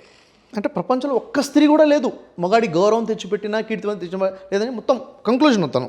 అందుకే స్త్రీలకు అధికారం ఇవ్వకూడదు, స్త్రీలకు స్వేచ్ఛనివ్వకూడదు, స్త్రీలకు చదువు ఇవ్వకూడదు. స్త్రీలకి అధికారం లేదు, స్వేచ్ఛ ఇవ్వకూడదు, చదువు ఇవ్వకూడదు. మను ధర్మశాస్త్రంలో రాసుకొచ్చిండు. స్త్రీని ఇంటికే పరిమితం చేయాలి అన్నాడు మనువు. దాన్ని అంబేద్కర్ గారు మరి ఆ రోజున ఆయన ఏం ఆలోచించిండో కానీ దాన్ని కొట్టిపడేసిండు. కొట్టిపడేస్తే 78 సంవత్సరాలు దాటే వరకు. అంటే వీడియో కంప్లీట్గా చూడండి మీరు. దీంట్లో ఒక 2 నిమిషాలు ప్లే చేస్తాం నాకు సమయాన్ని బట్టి. ఇక్కడ ఏమవుతుంది అంటే స్త్రీకి స్వేచ్ఛ ఇవ్వకూడదు, అధికారం ఇవ్వకూడదు, ఏమి ఇవ్వకూడదు. ఎందుకంటే స్త్రీ అంటే కంప్లీట్గా పనికిరానటువంటి స్థాయిలో తీసుకొచ్చేస్తే అంటే స్త్రీ అంటే విలువ లేదు. ఏ స్త్రీల గురించి మాట్లాడుతున్నాడండి? ప్రవక్తల స్త్రీల గురించి మాట్లాడుతున్నాడు. మహనీయులైన శ్రీరాముడి యొక్క భార్య గురించి మాట్లాడుతున్నారు, ఆదాం భార్య గురించి మాట్లాడుతున్నారు, సొలొమోన్ ప్రవక్త భార్య గురించి, ఇబ్రాహీం అలైహిస్సలాం ఇద్దరు భార్యల గురించి, ఇంతమంది ప్రవక్తల భార్యని కించపరుచుకుంటూ మాట్లాడుతూ ఏ ఒక్క స్త్రీ కూడా లేదని చెప్తున్నారండి. ఇప్పుడు నేనేమంటానంటే ఇప్పుడు పాకిస్తాన్తో మన వారు జరిగింది కదా, మరి ఇప్పుడు కమాండర్గా ఉన్నటువంటి ఇద్దరు కూడా స్త్రీమూర్తిలే కదండి. ఇద్దరు స్త్రీమూర్తిలే కదా భారతదేశం తరపు నుంచి పోరాడింది. అంటే స్త్రీలు లేరా? భారతదేశానికి ప్రధానమంత్రిగా స్త్రీలు లేరా? మనం అంతరిక్షానికి వెళ్ళి వచ్చినటువంటి వాళ్ళు స్త్రీలు లేరా? అంటే స్త్రీ లేకపోతే అసలు ఇతను ఎక్కడి నుంచి వచ్చాడు? స్త్రీమూర్తి లేకపోతే ప్రవక్తలైనా ఎక్కడి నుంచి పుట్టారు, ఋషులైనా ఎక్కడి ఎలా పుట్టారు? ఆ తల్లి గర్భంలో నుంచే పుట్టారు కదా. తల్లి లేకపోతే సృష్టి ఎక్కడ నుంచి చెప్పండి? అలాంటి స్త్రీ దేనికి పనికి రాదు అని చెప్పేసి ఇంత కించపరుచుకుంటూ మాట్లాడిన వీడియోలు పోలీస్ డిపార్ట్మెంట్ పరిశీలించారా? అంటే కేవలం మొన్న జరిగిన సంఘటన కాదు కానీ ఓవరాల్గా ఇలాంటివన్నీ కలిపి. అయితే మీరేమన్నారంటే వారికి చాలా చక్కటి పేరు ఉందన్నారు. హిందుత్వాన్ని, హిందూ ధర్మాన్ని కించపరిచే విధంగా తను మాట్లాడితే తన మీద ఎఫ్ఐఆర్స్ అనే విషయం మీకు తెలుసా? లేదండి. తెలుసా అండి? జూబ్లీ హిల్స్ పోలీస్ స్టేషన్లో తన మీద 1 year ముందు ఎఫ్ఐఆర్ ఉంది. సైబర్ క్రైమ్లో తన మీద ఎఫ్ఐఆర్స్ అనే విషయం మీకు తెలుసా? ఎలాంటి ఎఫ్ఐఆర్స్ ఇవన్నీ? శ్రీరాముల వారిని, లక్ష్మణుని, సీతాదేవిని కించపరిచే విధంగా తను కామెంట్ చేస్తే దాని మీద ఎఫ్ఐఆర్స్ అయ్యాయి. ఇది పోలీస్ డిపార్ట్మెంట్కి తెలుసు కదా, మీకు తెలియకపోవచ్చు, నాకు తెలియకపోవచ్చు. ఇప్పుడు దీని గురించి మీకు ఒక చిన్న వీడియో ప్లే చేసి చూపిస్తాను. చికోటి ప్రవీణ్ గారు తెలుసు కదా, ధర్మరక్షణ సంస్థ ఎఫ్ఐఆర్ ఫైల్ చేసింది, కంప్లైంట్ ఫైల్ చేసింది. ఏమన్నారు చూడండి. జై శ్రీరామ్ అండి. చికోటి ప్రవీణ్ మాట్లాడుతున్నారు. మన గవర్నర్ ఒక స్టేట్మెంట్ ఇవ్వడం జరిగింది. ప్రతి ఒక్క గర్భిణీ స్త్రీ రామాయణం పారాయణం కానీ మరియు గీత పారాయణం చేస్తే మంచిదని చెప్పి ఒక హిందూ సెంటిమెంటల్గా ఒక స్టేట్మెంట్ ఇవ్వడం జరిగింది. దీనికి కౌంటర్గా ఒక లుచ్చా యాదవ్, మరి అది జర్నలిస్ట్ ముసుగులో ఉన్న ఒక యాంటీ హిందూ సోషల్ ఎలిమెంట్, వాడి పేరు చిల్కా ప్రవీణ్, అతి దారుణంగా మన కోట్లాది మంది విశ్వసించే రాముడిపై, సీతపై, లక్ష్మణుడిపై అనుచిత వ్యాఖ్యలు చేస్తూ వాడు ఒక ట్విట్టర్ రిలీజ్ చేసినాడు. దానికి సంబంధించి మా యొక్క సంస్థ ధర్మరక్ష సంస్థ ఇవాళ ఫిలింనగర్ పోలీస్ స్టేషన్లో మరియు సైబర్ క్రైమ్స్లో రిపోర్ట్ చేయడం జరిగింది. వాడిపై కేసు కూడా కట్టారు.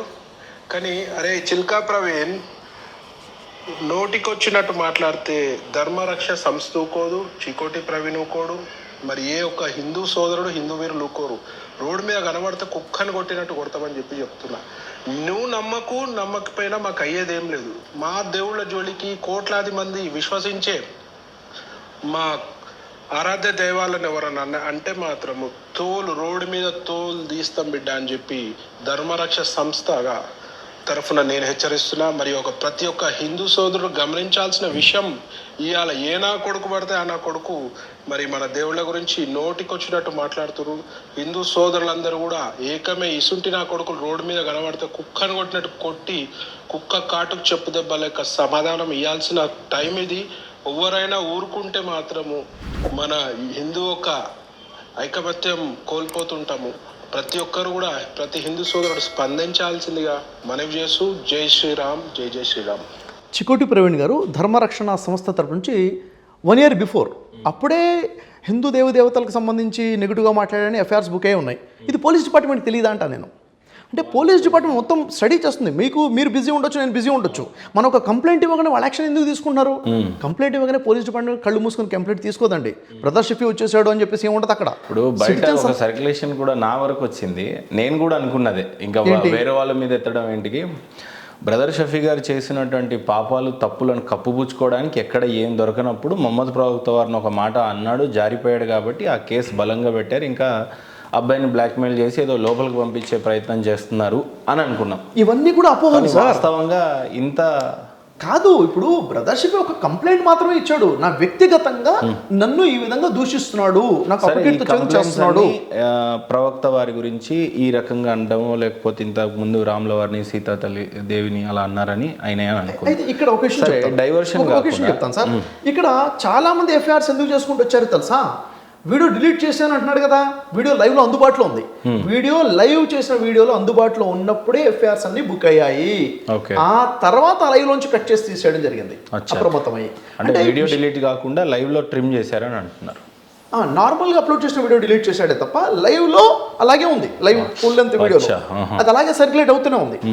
అది ఎప్పుడు ఎఫ్ఐఆర్స్ బుక్ అయిన తర్వాత తను అది ట్రిమ్ చేసి తీసేయడం జరిగింది. అంటే ఇక్కడ టంగ్ స్లిప్ కాదు, ఉద్దేశపూర్వకంగా మాట్లాడారు.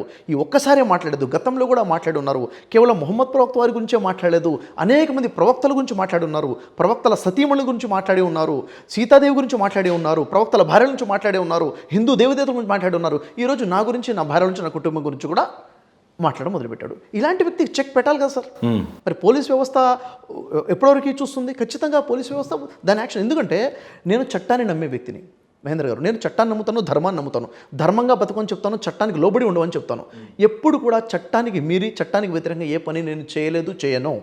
ధర్మానికి అధిగమించి ఏ పని చేయలేదు, నేను చేయను. ఎందుకంటే ధర్మో రక్షిత అని నమ్మే వ్యక్తిని. మనం ఎప్పుడైతే ధర్మాన్ని కాపాడతామో ధర్మమే మన కోసం నిలబడుతుంది. సత్యం మీద ఉంటే సత్యమే జయం ఉంటుంది అని చెప్పేసి. అయితే ఒక విషయం గమనించాలి. ఇక్కడ మీకు ఈ క్లారిటీ ఇచ్చాను. ఎక్కడైతే నిప్పులెందే పొగరాదు అన్నది ఆ సామెత కొట్టేయబడుతుంది. ఎందుకంటే గ్రంథాల వెలుగులో తప్పది.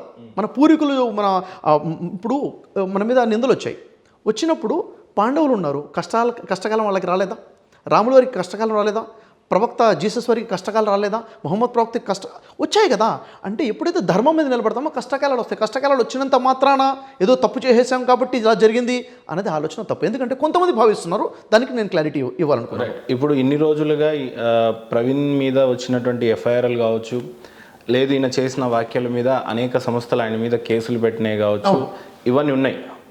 ప్రవీణ్ తగిన రీతిలో దానికి స్పందించటమో, ఆ కేసుకి అటెండ్ అవ్వటమో లాంటివో చేస్తున్నాడు. నేను గతంలో అనింది, ప్రజా సమస్యల మీద పోరాడాడు, లైవ్ స్క్రీన్ మీద అనేకమైనటువంటి అరాచక శక్తులు పనిచేసిన చోట ఆయన గలాన్ని వినిపించాడు, భయపడలేదు ఆ పిల్లోడు ఎప్పుడు కూడా. ఆ పేరు ఉంది నిజంగానే, మీరు చూడండి. ఇప్పుడు మీ మీద ఆరోపణలు చేశారు కాబట్టి మీకు కొంత కోపం ఉండొచ్చు, కానీ నాకు కోపం లేదు సార్, నాకు కోపం లేదు. నాకు ఇక్కడ విషయం చెప్తాను. అయితే ఇక్కడ మీరు క్లారిటీ ఇవ్వాల్సిన విషయం ఏంటంటే, సరే ఈయన మీద కేసులు ఉన్నాయి, చేసిన ఆయన వ్యక్తిగతం, అది అన్నీ ఓకే. ఆయన చేసిన ఆరోపణలో ప్రధానంగా మీరు కాలేజ్ పెట్టారు, మీడియా ఛానళ్ళు, మీడియా సంస్థలను రన్ చేశారు, మీ దగ్గర పనిచేసిన స్టాఫ్ పైన మీరు అఘాయిత్యానికి పాల్పడ్డారని, సెక్షువల్గా వాళ్ళతో కాంటాక్ట్స్ పెట్టుకున్నారని, ఒకరి తర్వాత ఇంకొకరని, ఈ రకమైనటువంటి అభియోగం మీ మీద చాలా బలంగా మోపడం, 9 మందని 10 మందని 40 మందని 100 మందని మర్డర్ చేశారని కూడా ప్రధానంగా. వీటి మీద ఎలాంటి అన్ని అసత్యాలే అయిపోతాయా? ఎలాంటి సత్యం లేదా? 100కి 100% తప్పంటున్నాను నేను. ఆయన ఒక జర్నలిస్ట్ సార్, ఏ రకమైనటువంటి గ్రౌండ్ వర్క్ లేకుండా, అందుకే ఏ రకమైనటువంటి ఆధారాలు లేకుండా, మీ పర్సన్స్, మీ ఫ్రెండ్స్, మీ చుట్టుపక్కల ఉన్న వాళ్ళని ఏ రకమైన కాంటాక్ట్స్ లేకుండా డైరెక్ట్ స్క్రీన్ మీదకి వచ్చి ఎలా చెప్పగలుగుతాడు? మీ సంస్థ పేర్లు ఎలా చెప్తాడు? లోపలున్న ఇప్పుడు బలంగా ఆలోచించాల్సింది ఎవరంటే జర్నలిస్టులు, జర్నలిజం ఆలోచించాలి. ఎందుకంటే ఈ మచ్చ జర్నలిస్ట్ మీద, జర్నలిజం మీద వచ్చే మచ్చ ఇది. 1% కూడా ప్రూఫ్ లేకుండా, ఎందుకంటే తను వీడియోలు చేసుకుంటూ వెళ్తే కింద కామెంట్స్ పెడుతున్నారు ప్రజలు, ఎవిడెన్స్ ఏది, ప్రూఫ్ పెట్టు, ఎవిడెన్స్ ఇవ్వు, ప్రూఫ్ పెట్టు అని చెప్పేసి అడుగుతుంటే ఆయన చెప్పిందంటే మర్డర్ చేశాడు, వ్యభిచారం చేశాడు, 100 మందితో 40 మందితో 9 మంది భార్యలు 10 మంది భార్యలు ఇలా చేసుకునే ప్రజలేమో ప్రూఫ్ అడుగుతున్నారు. మొన్న రీసెంట్ ఏదో వైజాగ్ లాడ్జ్ లో కూడా దొరికారంటే ఒక అమ్మాయితో, ఇప్పుడే లాడ్జ్ లో పట్టుబడ్డ బ్రదర్ షఫీ అని కూడా వీడియో పెట్టేశాడు. ఒక అమ్మాయితో లాడ్జ్ లో పట్టుబడ్డాడు. మీరు ఆ లాడ్జ్ లో లేరా సార్? నేనేమంటానంటే 1% కూడా ట్రూత్ లేదు. ప్రజల్ని ఎలా నమ్మబలుగుతున్నాడంటే జర్నలిజం మీద మచ్చ అంటున్నా నేను.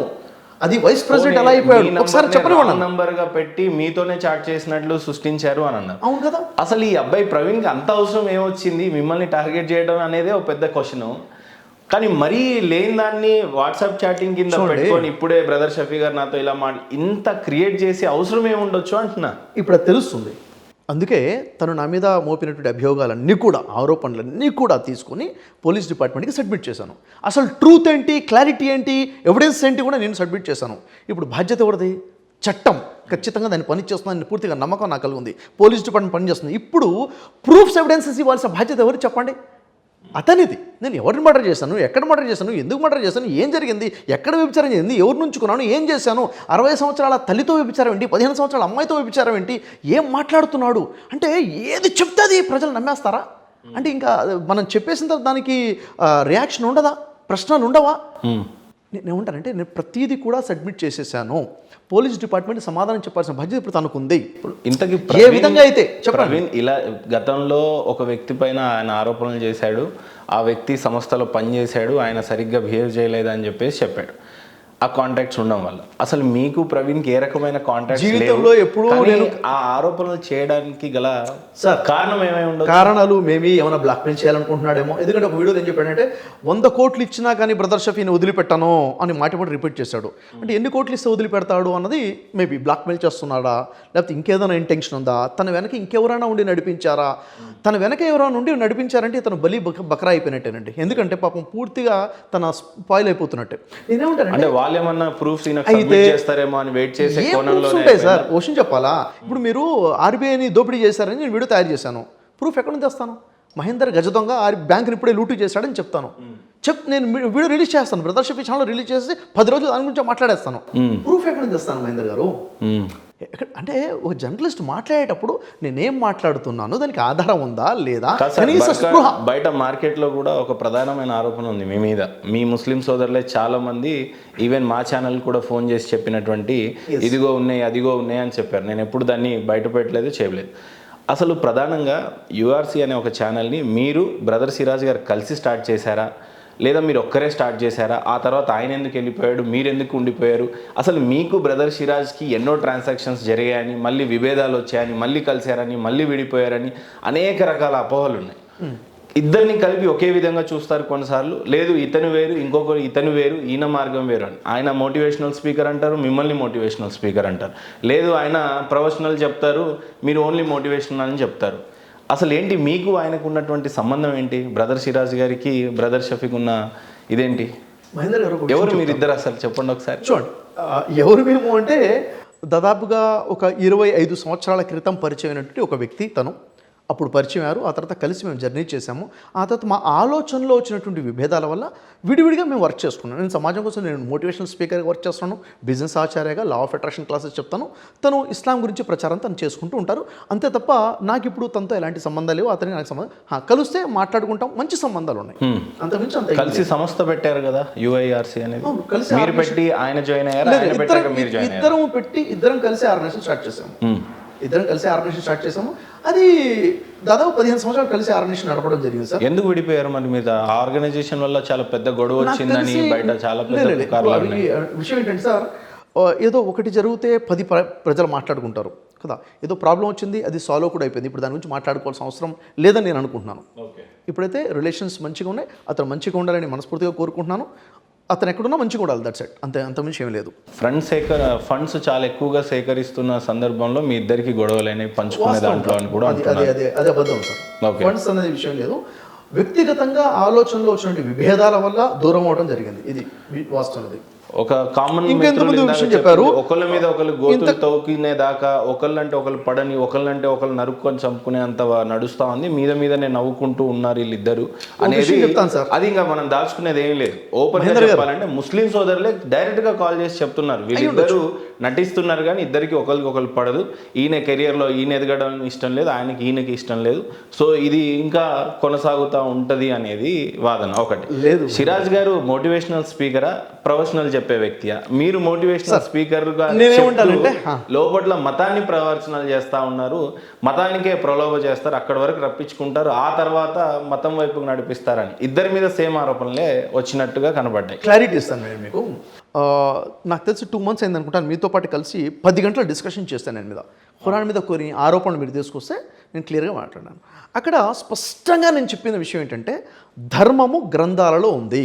వేద శాస్త్రాల్లో ధర్మం ఉంది, భగవద్గీతలో ధర్మం ఉంది, బైబిల్లో ధర్మం ఉంది, ఖురాన్లో ధర్మం ఉంది. చాలా స్పష్టంగా అనేక ఆధారాలతో మాట్లాడాను. 10 గంటల డిస్కషన్ అంటే చిన్న విషయం కాదు, అవునా? అది మొత్తం మాట్లాడిన తర్వాత మీకు వచ్చిన క్లారిటీ ఏంటి? నేను మత మార్పిడి చేస్తున్న వ్యక్తిగా మీకు కనబడ్డానా? అనిపించలేదు. 10 గంటలు, 1 గంట కాదు, 10 గంటల డిస్కషన్ కంప్లీట్. నేనేమంటానంటే, ఒక హిందూ ప్రశ్న అప్పుడు అడిగాను, ఇప్పుడు అడుగుతూనే ఉంటాను, చేశారా అని అడిగాను. నేనేమంటానంటే, మతమే తప్పు, ఒక మతం తప్పు ఇంకో అన్ని మతాలు తప్పానప్పుడు మతం నుంచి ఇంకో మతంలో జంజీలని చేస్తే ఏం లాభం చెప్పండి? నేనేమంటానంటే, ఒక హిందూ తన దగ్గర ఉన్న వైదిక ధర్మాన్ని అర్థం చేసుకుని సనాతన ధార్మికుడిగా మారాలి. ఒక క్రైస్తవుడు తన దగ్గర ఉన్న బైబిల్ని అర్థం చేసుకుని బైబిల్ని కరెక్ట్ ఫాలోవర్గా మారాలి. ఒక ముస్లిం ఖురాన్ అర్థం చేసుకుని ఖురాన్ ఫాలోవర్గా మారాలి. మీ దగ్గర ఉన్న గ్రంథాన్ని ఖచ్చితంగా ఫాలో అవ్వండి. ఖురాన్ కూడా ఇదే చెప్తుంది. మీ దగ్గర ఉన్న గ్రంథాన్ని మీరు స్థాపించినంత వరకు మీరు ఏ పునాది పైన లేనట్లే. మీ దగ్గర ఉన్న గ్రంథాన్ని మీరు స్థాపించండి అని చెప్పి ఖురాన్ స్వయంగా చెప్తుంది. కాబట్టి మీరు మహేందర్ గారు మీరేం చేయాలి? వేద శాస్త్రాలు భగవద్గీత ప్రకారంగా జీవితం గడపండి. అంటే ఇప్పుడు ఏంటి, మీరు మత మార్పిడి చేయరు, సిరాజ్ మత మార్పిడి చేస్తారని మీ ఉద్దేశం? మీ ప్రశ్న ఏదైనా నా గురించి నన్ను ప్రశ్నించండి, తన గురించి ఏదైనా ప్రశ్న ఉంటే తను అడగండి. అంటే మీరు ఇద్దరు కామన్ గా పెట్టారు, నేను ఓపెన్ గా అడగాలని అడిగాను. విషయం ఏంటంటే, నా ఆలోచనలు నేను క్లియర్గా చెప్తున్నాను. వారి ఆలోచనలు ఏంటి అన్నది మీరు వారి ఇంటర్వ్యూ చేశారు. మిత్రులే కదా మీరు ఇద్దరు. ఏమంటారంటే, మోటివేషనల్ స్పీకర్ మత ప్రచారం చేస్తారని మిమ్మల్ని సూటిగా అడుగుతున్నా. మీ మిత్రుడు కూడా మత ప్రచారం చేస్తాడా, కేవలం మోటివేషన్ చేస్తారా? పోనీ మీరు సూటిగా చెప్పండి, మీరు మత ప్రచారకులా లేదా మోటివేషనల్ స్పీకర్? నేను మత ప్రచారకున్నా, నేను మోటివేషనల్ స్పీకరా అని నేను మిమ్మల్ని అడిగితే మీరేమంటారు చెప్పండి. నేను మోటివేషనల్ స్పీకర్ అనుకుంటా, కానీ గతంలో మీరు మతం గురించి బాగా చెప్పేవాళ్ళని విన్నాను. నేను దాదాపుగా 10 సంవత్సరాల పాటు UIRC అనే సంస్థ నుంచి ఇస్లాం అంటే ఖురాన్ మరియు బైబిల్లో ఉన్న సమాంతర విషయాల నుంచి బోధించేవాడిని. ఆ టైంలో ఇస్లాం అంటే ఏంటి క్లారిటీగా చెప్పాను తెలుగు భాషలో. ఎందుకంటే ఇక్కడ చాలామందికి తెలుగు భాషలో ఖురాన్ అర్థం కానింటి వాళ్ళు ఉన్నారు. అప్పుడు ఖురాన్ ఏం చెప్తుంది, ఖురాన్ ప్రకారంగా సృష్టికర్త ఎవరు, ఖురాన్ ప్రకారంగా ప్రవక్తలు ఎవరు, మహమ్మద్ ప్రవక్త చివరి ప్రవక్త ఎలా జీవితం గడపాలి, పరలోకం ఏంటి, స్వర్గం ఏంటి, నరకం ఏంటి అందరికీ బోధించేవాడిని. అంటే అప్పుడు మోటివేషనల్ స్పీకరా? లేదు సార్, ఇప్పుడు కూడా మీకు ఖురానే బోధిస్తాను, ఇప్పుడు మీకు బైబిలే బోధిస్తాను. ముస్లిం నా ముందు ఉంటే ఖురాన్ బోధిస్తాను, క్రైస్తవుడు ఉంటే బైబిల్ బోధిస్తాను, ఒక హిందూ ఉంటే భగవద్గీత బోధిస్తాను. నేను అందరూ కలిసి ఉంటే 3 గ్రంథాలు బోధిస్తారు కానీ మతాన్ని మార్చుకోమని. కానీ అసలు మతాన్ని నమ్మను సార్. నేను మతాన్ని నమ్మే వ్యక్తిని కాదు, ధర్మాన్ని నమ్మే వ్యక్తిని. నేను ధర్మం వేరు మతాలు వేరు అంటాను. ధర్మం గ్రంథాల్లో ఉంది. ఓకే, సో అది గతం అనొచ్చా? ఏది గతము అంటే అప్పుడు స్టేజ్ మీదకి వచ్చి చెప్పేవాళ్ళు, ఇంకా అది మానేసి ఓన్లీ మోటివేషనల్. ఇప్పుడు కూడా నేను 3 గ్రంథాల నుంచి నిజమైన ధర్మమే ప్రజలకి చెప్తున్నాను. మీరు హిందూ అయితే పేరుకు హిందువుగా ఉండబాకండి సార్, నిజమైన హిందువుగా ధర్మాన్ని తెలుసుకోండి అని అంటారు. గ్రంథ ప్రకారమైన హిందువుగా ఉండండి అంటాను బాగా నేను. చెప్పారు. భగవద్గీతను వదిలిపెట్టబాకండి, భగవద్గీతని ఫాలో అవ్వండి అంటున్నాను. మీరు బైబిల్ని చేతిలో పెట్టుకుని తిరగడం, సంకలో పెట్టుకుని తిరగడం కాదు, దాన్ని ఫాలో అవ్వండి, అంటే నీతిమంతుడిగా మారండి అంటున్నాను నేను. ఓకే. ఖురాన్ నేను ముస్లిం చెప్పుకోవడం కాదు, ఖురాన్ని పట్టుకోండి. ఎప్పుడైతే ఈ గ్రంథాలని పట్టుకుంటామో అప్పుడు మనలోంచి ఆ అవినీతి దూరం అవుతుంది. ఒక విషయం చెప్తానండి ఫైనల్, ఆ మహేంద్ర గారు, మతంలోకి మారండి, పేరు కూడా మార్చుకోండి, తప్పు సార్ అది. అందులో ఉన్నటువంటి సంస్కరణలను అలవర్చుకోండి అనే రకంగా మీరు ఎప్పుడు లేదు. చేయలేదు అని అంటారు. నేనేం చెప్తానంటే ధర్మాన్ని అర్థం చేసుకోవాలి, ఇదే ఖురాన్ బోధిస్తుంది కూడా. ఇది నా ఆలోచనలు పక్కన పెట్టండి, ఖురాన్ ఏం చెప్తుందో అది నేను మీకు చెప్తున్నాను. ఎందుకంటే గతంలో మీతో 10 గంటలు కూర్చొని ఖురాన్ పట్టుకొని కూర్చున్నప్పుడు కూడా నేను మీకు బోధించింది ఖురాన్ ఇది చెప్తుంది చూడండి.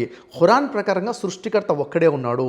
ఎవరు సృష్టికర్త అంటే అరబీలో అల్లాని పిలుస్తారు, ఒకే ఒక పేరు కాదు, ఏ భాషలో అయినా ఎలా అయినా పిలవచ్చని ఖురాన్ చెప్తుంది. అవునా? యెహోవా అనే దేవుడి పేరున ఒకళ్ళు, అల్లా అనే దేవుడి పేరున ఒకళ్ళు, లేకపోతే సర్వేశ్వరుడే దేవుడి పేరున ఒకళ్ళు, మూడు ముక్కలు అయిపోబాకండి. ఏ భాషలో అయినా పిలిచినా ఆయన వింటాడు, ఆయన సమాధానం పలుకుతాడు. ఆయన మనుషులందరినీ సమానంగా ప్రేమించేవాడు పైవాడు తప్ప ఒక మతాన్ని ప్రేమించేవాడు దేవుడు కాదు. నీకు స్వార్థం ఉందేమో, దేవుడికి స్వార్థం లేదు. దేవుడి దృష్టిలో మానవులందరూ సమానమే. ఇది గ్రంథాలు బోధిస్తుంది. ఇది ఖురానే బోధిస్తుందా? లేదు. సర్వజనో సుఖినో భవంతుని బోధించింది సనాతన ధర్మం కదా. నిన్ను వల్ల నీ పొరుగుని ప్రేమించు అన్నది, క్రైస్తవుని ప్రేమించు అని చెప్పలేదు కదా. ఖురాన్ కూడా అదే చెప్తుంది. అంటే భాష ఏంటి? భగవద్గీత బైబిల్కి ఖురాన్కున్న తేడా ఏంటి అంటే లాంగ్వేజ్ తేడా అంటా నేను. భాష మరి తేడా. చెప్తూ మోటివేషనల్ అనేది ఎలా తీసుకున్నారు, దాన్ని కంటిన్యూ ఎలా చేస్తున్నారు?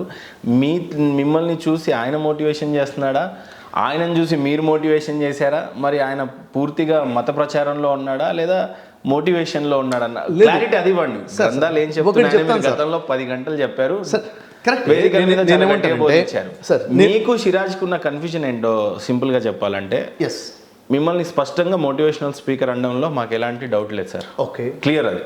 ఓకే. ఒకవేళ మీరు మతం బోధించినా కూడా 4 సమానంగా బోధిస్తూ ఉన్నారు, ధర్మం బోధిస్తారు, ధర్మం మతం బోధిస్తారు.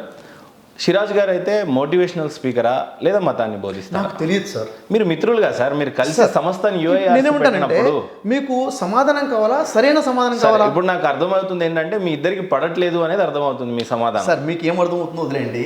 నేనేమంటానంటే నా గురించి నేను ఏది చెప్పినా అది కరెక్ట్, తన గురించి నేను ఏది చెప్పినా అది పూర్తిగా కరెక్ట్ అవ్వకపోవచ్చు. కానీ మీరిద్దరు ఎలా ఉన్న సమస్య కాదు కానీ సార్, మీరు ఎలా అంటే ప్రజల మీదకి మోటివేషన్ అంటే మీకు ఒక ఫాలోవర్స్ ఉన్నారు, అది హిందువా ముస్లిమా ఎవరైనా అది మీకు కూడా తెలుసు, బాధ్యత కలిగిన పెద్ద పొజిషన్ అది. మేము మీడియాలో ఉన్నాం కాబట్టి అది చాలా పెద్దది. అందుకు ఆ క్లారిఫికేషన్ అడగాల్సి. ఇప్పుడు వీళ్ళిద్దరు ఏమైతే మనకేంటి, మన అప్పు తీరిపోద్దని చూసేవాళ్ళు కూడా. ఒక విషయం చెప్పనా సార్, నేను ఏదైనా వ్యాపారం చేస్తే నాకు లాభ నష్టాలు నావే, అంతే. తను ఏదైనా వ్యాపారం చేస్తే తన లాభ నష్టాలు తనే. నేను మంచి పని చేస్తే పుణ్యం నాకే వస్తుంది, నేను తప్పు చేస్తే ఆ పాపం నాకే వస్తుంది. తనేదో మంచి పని తనే. అంటే ఎవరి జీవితం వాళ్ళది, ఎవరి ఇల్లు వాళ్ళది, ఎవరి వ్యాపారాలు వాళ్ళవి, ఎవరి ఆలోచనలు వాళ్ళవి, ఎవరి విశ్వాసాలు వాళ్ళవి. ముడిపెట్టాల్సిన అవసరం లేదు. నన్నుగా చూడండి, తన్నుగా చూడండి అని చెప్తాను నేను. ఎందుకంటే ఎవరి ఆలోచనలు వాళ్ళవి కదా.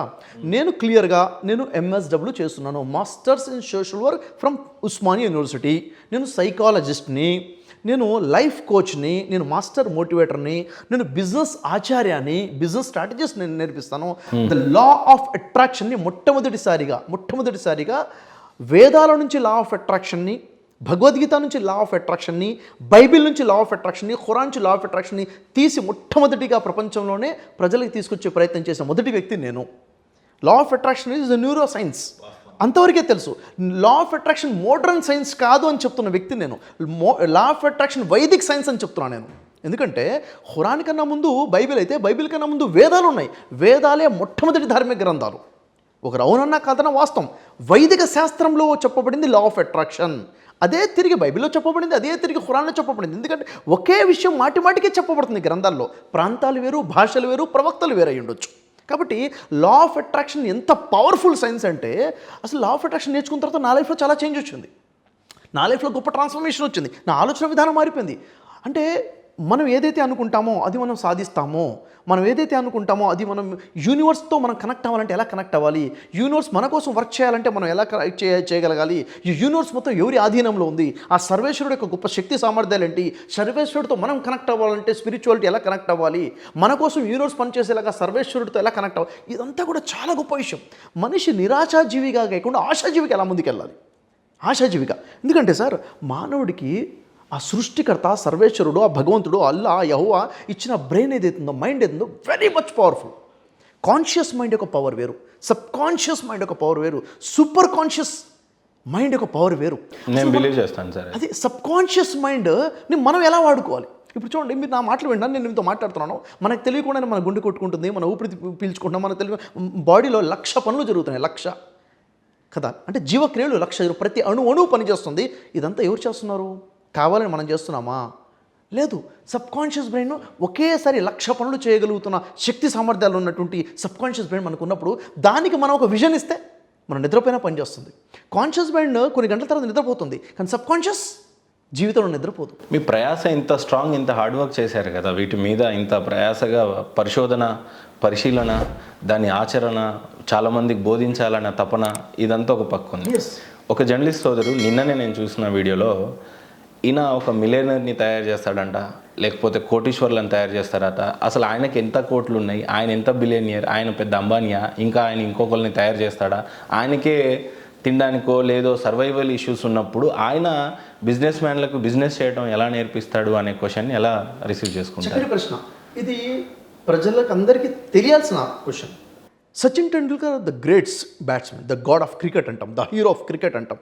సచిన్ టెండూల్కర్ ట్రైనింగ్ ఇచ్చిన వ్యక్తి సచిన్ అవ్వలేపాడు, కాబట్టి సచిన్ని ట్రైన్ చేయడం తప్పు, చేయలేడు అనడం తప్పు. సూపర్ సర్జన్కి చదివించిన ప్రొఫెసర్సే వాళ్ళు, డాక్టర్స్ కాదు, సర్జన్స్ కాదు, అవునా? అంటే ఒక అమ్మ కొడుకుని తయారు చేస్తుంది, కొడుకుని ఏదైతే తయారు చేసిందో కలెక్టర్ని చేసింది. అమ్మ కలెక్టర్ కాబట్టి కొడుకుని కలెక్టర్ చేయలేదని కాదు. ఈరోజు స్కూల్లో టీచింగ్ చేసిన టీచర్స్ డాక్టర్స్ని చేస్తున్నారు, ఇంజనీర్స్, ప్రైమ్ మినిస్టర్స్, సీఎంస్ని కూడా చేస్తున్నారు. మరి వాళ్ళు కాదు కదా. నేనేంటో నాకు తెలుసు, నేనేం సాధిస్తున్నా నాకు తెలుసు. మీకు కావాల్సింది నా దగ్గరకు వచ్చి నేర్చుకోండి అంటాను నేను. అంటే నా దగ్గర ఒక ఫార్ములా ఉంది, ఒక మంత్రం ఉంది, వైదిక మంత్రం ఉంది, బైబిల్ మంత్రం ఉంది, బైబిల్ వాక్యం ఉంది, ఖురాన్ ఆయత నా దగ్గర ఉంది, ఒక మంత్రంలా ఉంది. దాన్ని మీరు నేర్చుకొని మంచి కోసం వాడండి. డబ్బు కావాలా సంపాదించుకోండి, పేరు కావాలా సంపాదించుకోండి, ఆరోగ్యం కావాలా సంపాదించుకోండి. ఆ మంత్రాన్ని నా కోసం ఎలా కావాలో నేను వాడుకుంటాను. అంటే ప్రజల హృదయాలు మంచి వైపుకు మారాలి, సమాజం సత్సమాజంగా మారాలి. నా లక్ష్యం నాకుంది. మీ లక్ష్యం మిలియన్సా, ట్రిలియన్సా, కోట్ల డబ్బులా? మీ లక్ష్యాన్ని సాధించుకోండి. నేను మీకు మంత్రం చెప్తాను, అంటే ద వే ఆఫ్ థాట్ చెప్తాను నేను మీకు. కొంతమంది ఏమంటారంటే, ఇక్కడ ఇచ్చిన ఆరోపణలో అసలు ఖురాన్లో డబ్బు సంపాదించమని ఉందా, డబ్బును ఆకర్షించమని ఉందా, బైబిల్లో ఎక్కడైనా డబ్బును ఆకర్షించమని ఉందా, వేదంలో ఎక్కడైనా ఆకర్షించమని ఉందా, డబ్బు సంపాదించమని ఉందా అని కామెంట్ చేశారు ఈ ప్రవీణ్ గారే. నేనంటాను, అడక్కదినమని ఉందా? డబ్బు సంపాదించొద్దు అని, లేకపోతే అడక్కదినమని ఉందా? డబ్బు సంపాదించమని ఉంది, ధర్మంగా సంపాదించమని ఉంది, ఎలా సంపాదించాలో నేర్పింది, డబ్బు విలువ చెప్పింది, డబ్బును ఆకర్షించే విధానం చెప్పింది, డబ్బు మీ జీవితంలోకి రావాలంటే నువ్వు ఎలా బతకాలో చెప్పింది, డబ్బుకు సంబంధించిన లాస్ ఉన్నాయి, డబ్బుకు సంబంధించిన డూస్ ఉన్నాయి. మనీ ఎప్పుడు బ్లాకేజ్ అవుతుందో వేదశాస్త్రాలు, ఖురాన్, బైబిల్ చెప్పడం జరిగింది. నా జీవితంలోకి డబ్బు రావట్లేదు, బ్లాక్ అయిపోయింది. ఎందుకు అయిపోయింది? ఈ పనులు చేయడం వల్ల. వేదశాస్త్రాలు చెప్పాయి, బైబిల్, ఖురాన్ చెప్పింది. ఏం చేసే డబ్బు మన జీవితంలోకి వస్తుంది, బ్లెస్సింగ్స్ మన జీవితంలోకి వస్తాయి, ఉపాధి ఎప్పుడు పెరుగుతుంది. నేను మీతో 10 గంటలు కూర్చొని నేను మాట్లాడాను ఆ రోజు, అంటే అలాగే మాట్లాడలేదు నేను. అసలు ఈ రోజు ఏం కంకణం కట్టుకున్నారు సార్? అంటే చూస్తే చాలా విచిత్రంగా, సూపర్ న్యాచురల్ పవర్ని చేస్ చేయాలి అన్న విధంగా. ఒక పక్క ఇలాంటి ఆరోపణలు ఉన్నాయి, దీన్ని ఎలా ఫర్దర్గా ఫేస్ చేస్తారు, వాళ్ళు ఏ రకమైనటువంటి ప్రూఫ్స్ ఇస్తారు, మనం ఏ రకంగా ముందుకు పోతారు మీరు అనేది చూద్దాం. అయితే ఒక క్వశ్చన్ అడిగాను, ఇది ఒకటి చెప్తాను. వెరీ రీసెంట్గా చిలుకూరు బాలాజీ టెంపుల్ ప్రధాన అర్చకులు వారి మీద దాడి జరిగినప్పుడు మీరు అక్కడికి వెళ్ళారు. రీసెంట్గా ప్రవీణ్ పగడాల గారు చనిపోయినప్పుడు అక్కడ మీ వాయిస్ వినిపించడానికి వెళ్ళారు. నెక్స్ట్ డే మళ్ళీ స్పీచ్లో మానవత్వం మట్టి కలిసిపోతుంది, మంటలో కలిసిపోతుంది అని చెప్పేసి కన్నీళ్ళు పెట్టుకున్నారు. దాని తెల్లారి మళ్ళీ కొంతమంది మిమ్మల్ని ఎలా ట్రోల్ చేశారంటే, పాత ఏదో మీరు మాట్లాడినట్టు ఇక్కడ ఏదో ఏడ్చినట్టు ఏదో వీడియో నేను పూర్తిగా నాకు అర్థం కాలే, ఆ ట్రోల్ చూశాను. ఏంటి అందరి దగ్గరికి వెళ్తున్నారు? అప్పుడేమో ఓన్లీ ఒకటే దేవుడు అన్నారు, ఇప్పుడేమో అందరు దేవుళ్ళే, ఆయన ఆచరించండి అని అంటారు. కాసేపు హిందూ, ముస్లిం, క్రిస్టియన్ ఈ ముసుగులో ఏదో చేసేస్తున్నాడు అనే ఆరోపణలు కూడా మీ మీదకి వస్తున్నాయి. ఏంటి, ఏం జరుగుతుంది? అందరూ దేవుళ్ళు ఒకటే అన్నది కాదండి. అన్ని గ్రంథాల్లో చెప్పబడ్డ దేవుడు ఒకడే. ఆ సర్వేశ్వరుడే యెహోవా, ఆ యెహోవానే సర్వేశ్వరుడు, ఆ సర్వేశ్వరుడే అల్లా, అల్లానే యెహోవా, అల్లానే సర్వేశ్వరుడు. అంటే భాషలే తేడా, సర్వేశ్వరుడు ఒక్కడే. అంటే భాష అనే గోడలు కట్టుకున్నాము. నలుగురు దగ్గరికి ఎందుకు వెళ్తున్నారు మీరు? గుడికి వెళ్ళిపోతున్నారు డైరెక్ట్గా. చెప్తాను, మొన్న అయితే చర్చిలోకి వెళ్ళిపోయారు. మొన్న ప్రవీణ్ పగడాల గారు చనిపోతే ఏకంగా మీడియా ముందు 3-4 రోజులు మీరే కనిపించారు. ఏం చేద్దామని? ఎందుకు అంటే చూడండి, విడిపోయినటువంటి సమాజాన్ని కలపాలి. సాధ్యమవుతుందా మీతో? ప్రయత్నం చేయాలి కదా. ఎలా కలుపుతారు అందరినీ? చూడండి, అందరి కల్చర్స్ వేరు, అందరు ధర్మంలో ఉన్న దేవుడు ఒక్కడే అని మీరు అంటున్నారు వాస్తవం. కానీ ఒక మాట చెప్తాను, నాకేదైనా కష్టం వస్తే మీకు పిలిపిస్తే మీరు నిలబడతారా నా కోసం? ఖచ్చితంగా నిలబడతాను నేను. మీకు ఏదైనా కష్టం వస్తే మీరు పిలిపిస్తే నేను నిలబడతానని నమ్మకం మీకు ఉందా? నాకు ఉంది. ఇది కారణం చాలు. ఇది చాలు. మానవత్వం అనేది ఇది చాలు. అంటే మన ఇద్దరం గోడలు కట్టుకోలేదు, నువ్వు హిందువు నేను ముస్లిం, గోడ కట్టుకోలేదు. ఇలాంటి రిలేషన్ 3 వర్గాల మధ్య రావాలి. ఒక హిందువుని నా తోటి భారతీయుడు, నా తోటి మానవుడు అని నమ్మే ముస్లిమ్స్, నమ్మే క్రైస్తవులు కావాలి. క్రైస్తవుని ముస్లిం అంటే ఈ భావాలు రావడం చేసే ప్రయత్నం ఇది. ఇప్పుడు ప్రవీణ్ ఉన్నాడు, అతను ముహమ్మద్ ప్రవక్త వారి గురించి కించపరుచుకుంటూ చాలా విషయాలు మాట్లాడాడు, కాదనట్లేదు. తన్ని కూడా ప్రశ్నించేవాళ్ళు ప్రశ్నించారు, క్షమాపణ ఆయన కోరుకున్నాడు. అయినప్పటికీ కొన్ని విషయాలు ఉన్నాయి, అవునా? ఆయన దానికి సంబంధించిన సమాధానం తను చెప్పుకుంటాడు. తనకంటూ ఓ పరలోకం ఉంది, అవునా? తను చనిపోయాడంటే చాప్టర్ క్లోజ్. ఆ తర్వాత తన పరలోకము విశ్వసించేవారు ఖచ్చితంగా నమ్ముతారు. తన పరలోకం తను చేసుకున్న తన కర్మ తనతో పాటు ఉంటుంది. అది మంచి కర్మనా చెడు కర్మనా, మంచి అయినా చెడైనా కానీ తన సమాధానం చెప్పుకుంటుంది. తన పరలోకం తనతో పాటు ఉంటుంది. మనం జడ్జ్ చేసేవాడిని మనం ఎవరు కాదు. అంటే యాక్చువల్గా నేను ప్రవీణ్ పగడాల గారి విషయంలో అక్కడ నేను వెళ్ళాలని అనుకున్నప్పుడు నేను కేవలం యాక్సిడెంట్ డెత్ అన్న మాత్రమే న్యూస్ తెలుసు. నేను అక్కడికి వెళ్ళిన తర్వాత నా ప్రయాణం నాకు తెలిసింది ఏంటంటే అపోహలు ఉన్నాయి అని చెప్పి మధ్యలో చెప్పారు. ఆ తర్వాత నేను ఇక్కడ రీచ్ అయ్యాను. ఆ తర్వాత నేను ఇప్పుడు చెప్పిందంటే ఇక్కడ ప్రవీణ్ పగడాల గారి గురించి నా మీద కొన్ని అపోహ వచ్చి ఉంది, అది క్లియర్ చేస్తాను ఇప్పుడు నేను అడిగారు కాబట్టి. విషయం ఏంటంటే ప్రవీణ్ పగడాల గారి విషయంలో హిందువులే చంపారు, హిందూ సంఘాలు చంపారని చెప్పి హిందువులకు వ్యతిరేకంగా మాట్లాడాను అన్నారు. ఎక్కడ నేను మాట్లాడలేదు మహేంద్ర గారు. నేనేమన్నానంటే ప్రవీణ్ పగడాల గారి విషయంలో స్టేట్మెంట్స్ 2 ఇచ్చాను. వీరిది న్యాచురల్ డెత్ అయ్యి ఉంటే, యాక్సిడెంటల్ డెత్ అయ్యి ఉంటే మంచిది అని నా మనసు చెప్తుంది. ఫస్ట్ స్టేట్మెంట్ చాలాసార్లు చెప్పాను. సెకండ్, ఒకవేళ ఏదైనా కుట్రకోణం ఉంటే మాత్రము చట్ట ప్రకారంగా చర్యలు తీసుకోవాలి. ఒకవేళ అండర్లైన్ ఇది ఉంది క్లియర్గా, వీళ్ళు చేశారు వాళ్ళు చేశారని చెప్పలే. మూడో విషయం ఏం చెప్పానంటే అక్కడ ఉన్న కొంతమంది పాస్టర్లు తొందరపడి ఈ సంస్థలు ఇలా చేశాయి, ఈ వ్యక్తులు చేశారని పేర్లు చెప్పేశారు. దాన్ని కూడా ఖండించాను నేను. ఇలా చెప్పడం తప్పండి. మీకు తెలియనప్పుడు కొన్ని పేర్లు సంస్థలు మీరు చెప్పకూడదు. అవసరం పోలీసు వ్యవస్థకు చెప్పండి, వీళ్ళ మీద అనుమానం ఉందని చెప్పండి తప్ప మీడియా మీద మాట్లాడితే శత్రుతాన్ని తెచ్చుకునే వాళ్ళం అయిపోతామని దాన్ని ఖండించిన వ్యక్తి నేను. అయితే ఇక్కడ వాళ్ళు ఒక శోకంలో ఉన్నప్పుడు మీతో పాటు నేను నిల్చున్నాను, చట్టం కోసం నేను నిలబడ్డాను, న్యాయం కోసం నిలబడ్డాని చెప్పేసి ఒక మెసేజ్ ఇవ్వడం కోసం, అంటే 2 సమూహాలని కలపడం కోసము. ఇక్కడ జరిగిన ఇంకో అపోహ ఏంటంటే పాస్టర్ అజయ్ బాబు గారు అనుకుంటాను, పాస్టర్ అజయ్ బాబు గారు, నేను అక్కడ వెళ్ళినప్పుడు చాలామంది పాస్టర్స్కి కలిచాను. వారు మాట్లాడేటప్పుడు నేను పక్కన నిల్చొని ఉన్నాను. ఆయన ఒక విషయం మాట్లాడారు. ఆ తర్వాత నేను కంటిన్యూస్గా స్పందించాను. అక్కడ ఏం జరిగిందంటే నేను స్పందించింది కట్ చేసి వారు మాట్లాడింది మాత్రమే వైరల్ అయింది. ఏం జరిగింది అది కూడా క్లారిటీ ఇస్తాను. అజయ్ బాబు గారు ఏం చెప్పారంటే, షఫీ గారు ఈ టైంలో మనం ఏకమవ్వాలి, ముస్లింలు మరియు క్రైస్తవులు ఏకమవ్వాలి, మనం అబ్రహాం సంతానము, సహోదరులు కలిసి ఉండటం మేలు అని చెప్పేసి, ఒకే తల్లిదండ్రులు మనం ఇద్దరం ఒకటమే, వీళ్ళ మీద దాడి చేయలేము ఈ విధంగా వీళ్ళకి అంటే ఏదో చెప్పుకున్నా, అంటే హిందువులు వేరు అని చెప్పుకుంటూ వస్తే ఆ తరుణంలో నేను చెప్పిన సమాధానం ఏంటంటే, నేను మైక్ తీసుకొని నేను మాట్లాడాను కదా, అది వైరల్ అవ్వలేదు. నేను మాట్లాడేది ఏంటి, ఇక్కడ క్రైస్తవులు ముస్లింలు ఏకమవ్వాలి అని కాదండి, మానవులందరూ హిందూ ముస్లిం క్రైస్తవులందరూ కూడా ఆదం సంతానం, మొదటి మానవుడు సంతానం, వసుదైవ కుటుంబం విషయం గుర్తు చేయాలండి అని చెప్పాను. నేను చెప్పిందంటే మానవులందరూ ఒకటి, వసుదైవ కుటుంబం, అబ్రహాం సంతానం అనే ఇద్దరు గుర్తు చేయాల్సింది కాదు, మానవులందరూ ఏకమవ్వాలి. అయితే చెడ్డవాళ్ళు హిందువుల్లో ఒకళ్ళు ఇద్దరు ఉండొచ్చు, క్రైస్తవులు ఉండొచ్చు, ముస్లిమ్స్లో కూడా ఉండొచ్చు, చెడుకు వ్యతిరేకమే తప్ప ఏ మతానికి వ్యతిరేకం కాదని మాట్లాడాను నేను. అయితే ఇది మార్కెట్లో వైరల్ అవ్వకుండా వారు మాట్లాడిందే చూసి మనం ఏకమవ్వాలి హిందువులకు వ్యతిరేకంగా మాట్లాడిన దానికి నేను తల ఊపానని చెప్పేసి ఒక అపోహ మార్కెట్లోకి వచ్చింది. ఇప్పుడు నేను చెప్తున్నాను, ఎప్పుడు కూడా సృష్టికర్త భగవంతుడు సర్వేశ్వరుడు మానవులందరినీ సమానంగా ప్రేమిస్తాడు. నేను కూడా మానవులందరినీ సమానంగా చూస్తేనే దేవుడు కూడా నన్ను ప్రేమిస్తాడు. దేవుడికి నేను ప్రీతిపాత్రుడు అవ్వాలంటే తోటి మానవుడిని ప్రేమించగలను, మతాన్ని కులాన్ని చూడకూడదు. ఇది నేను నమ్ముతున్న సిద్ధాంతం. ఇంత జరిగిన సీన్లో ప్రవీణ్ పగడాల గారిది పోలీసులు ఇచ్చారు నివేదిక, డ్రంక్ అండ్ డ్రైవ్ అనేది ఫైనల్గా తేలింది అన్నట్టు అన్నారు. అంతకుముందు 2-3 సార్లు పడిపోయారని. ఇప్పటికీ అదంతా సీన్ రీక్రియేషన్ ఉందని ఒక వాదన బలంగా అలానే ఉండిపోయింది. కేసు ఎక్కడుందో వీళ్ళ వాదన ఎక్కడుందో ఉండిపోయింది. మీరేం బిలీవ్ చేశారు? దగ్గరుండి చూశారు కదా, అసలు ఏం ఫైనల్ కంక్లూజన్ ఏం అర్థం చేసుకోవాలి? మనం ఇక్కడ ఉన్నాము, పోలీస్ వ్యవస్థ మీద నమ్మకం ఉంది, చట్టం మీద నమ్మకం ఉంది కాబట్టి వారు మాట్లాడిందని మనం టేకప్ చేయాలి. అంతకుమించి ఏమైనా జరిగిందా అంటే తీర్పు దినం ఒకటి ఉంది కదా, పరలోక దినం ఒకటి ఉంది కదా, జడ్జిమెంట్ ఒకటి ఉందని మనం అందరం నమ్ముతాం కదా, ప్రళయం ఒకటి ఉంది కదా, ప్రళయం తర్వాత మళ్ళీ ఆ కల్పాది దినం ఒకటి ఉంది కదా, పైవాడికి సమాధానం చెప్పాలి, సమాధానం చెప్పుకోవాల్సిన విషయం ఉంది. కాబట్టి మనకి మన హద్దులో లేని దాని గురించి మనం ఏం మాట్లాడతాం చెప్పండి. అంటే ఇప్పుడు మీరు పోలీసు ఇచ్చిన నివేదికను నమ్ముతారా, లేకపోతే ఆరోపణలు ఇంకా మీ బ్రెయిన్లో? ఒక భారతీయ పౌరుడిగా, చట్టాన్ని గౌరవించే వ్యక్తిగా చట్టం చెప్పింది నేను నమ్మేస్తున్నాను. సో పోలీస్ వాళ్ళ నివేదిక కరెక్ట్ అని నమ్ముతాను. దాన్ని నేను యాక్సెప్ట్ చేయాలి. యాజ్ ఎ సిటిజన్ నేను దాన్ని యాక్సెప్ట్ చేస్తున్నాను. అంతకుమించి ఏదైనా ఉంది అని ఏదైతే ఆరోపణలు ఇంకా క్వశ్చన్స్ ఉన్నాయో ఒకవేళ ఉంటే అక్కడ తిరుపతిలో ఉంది.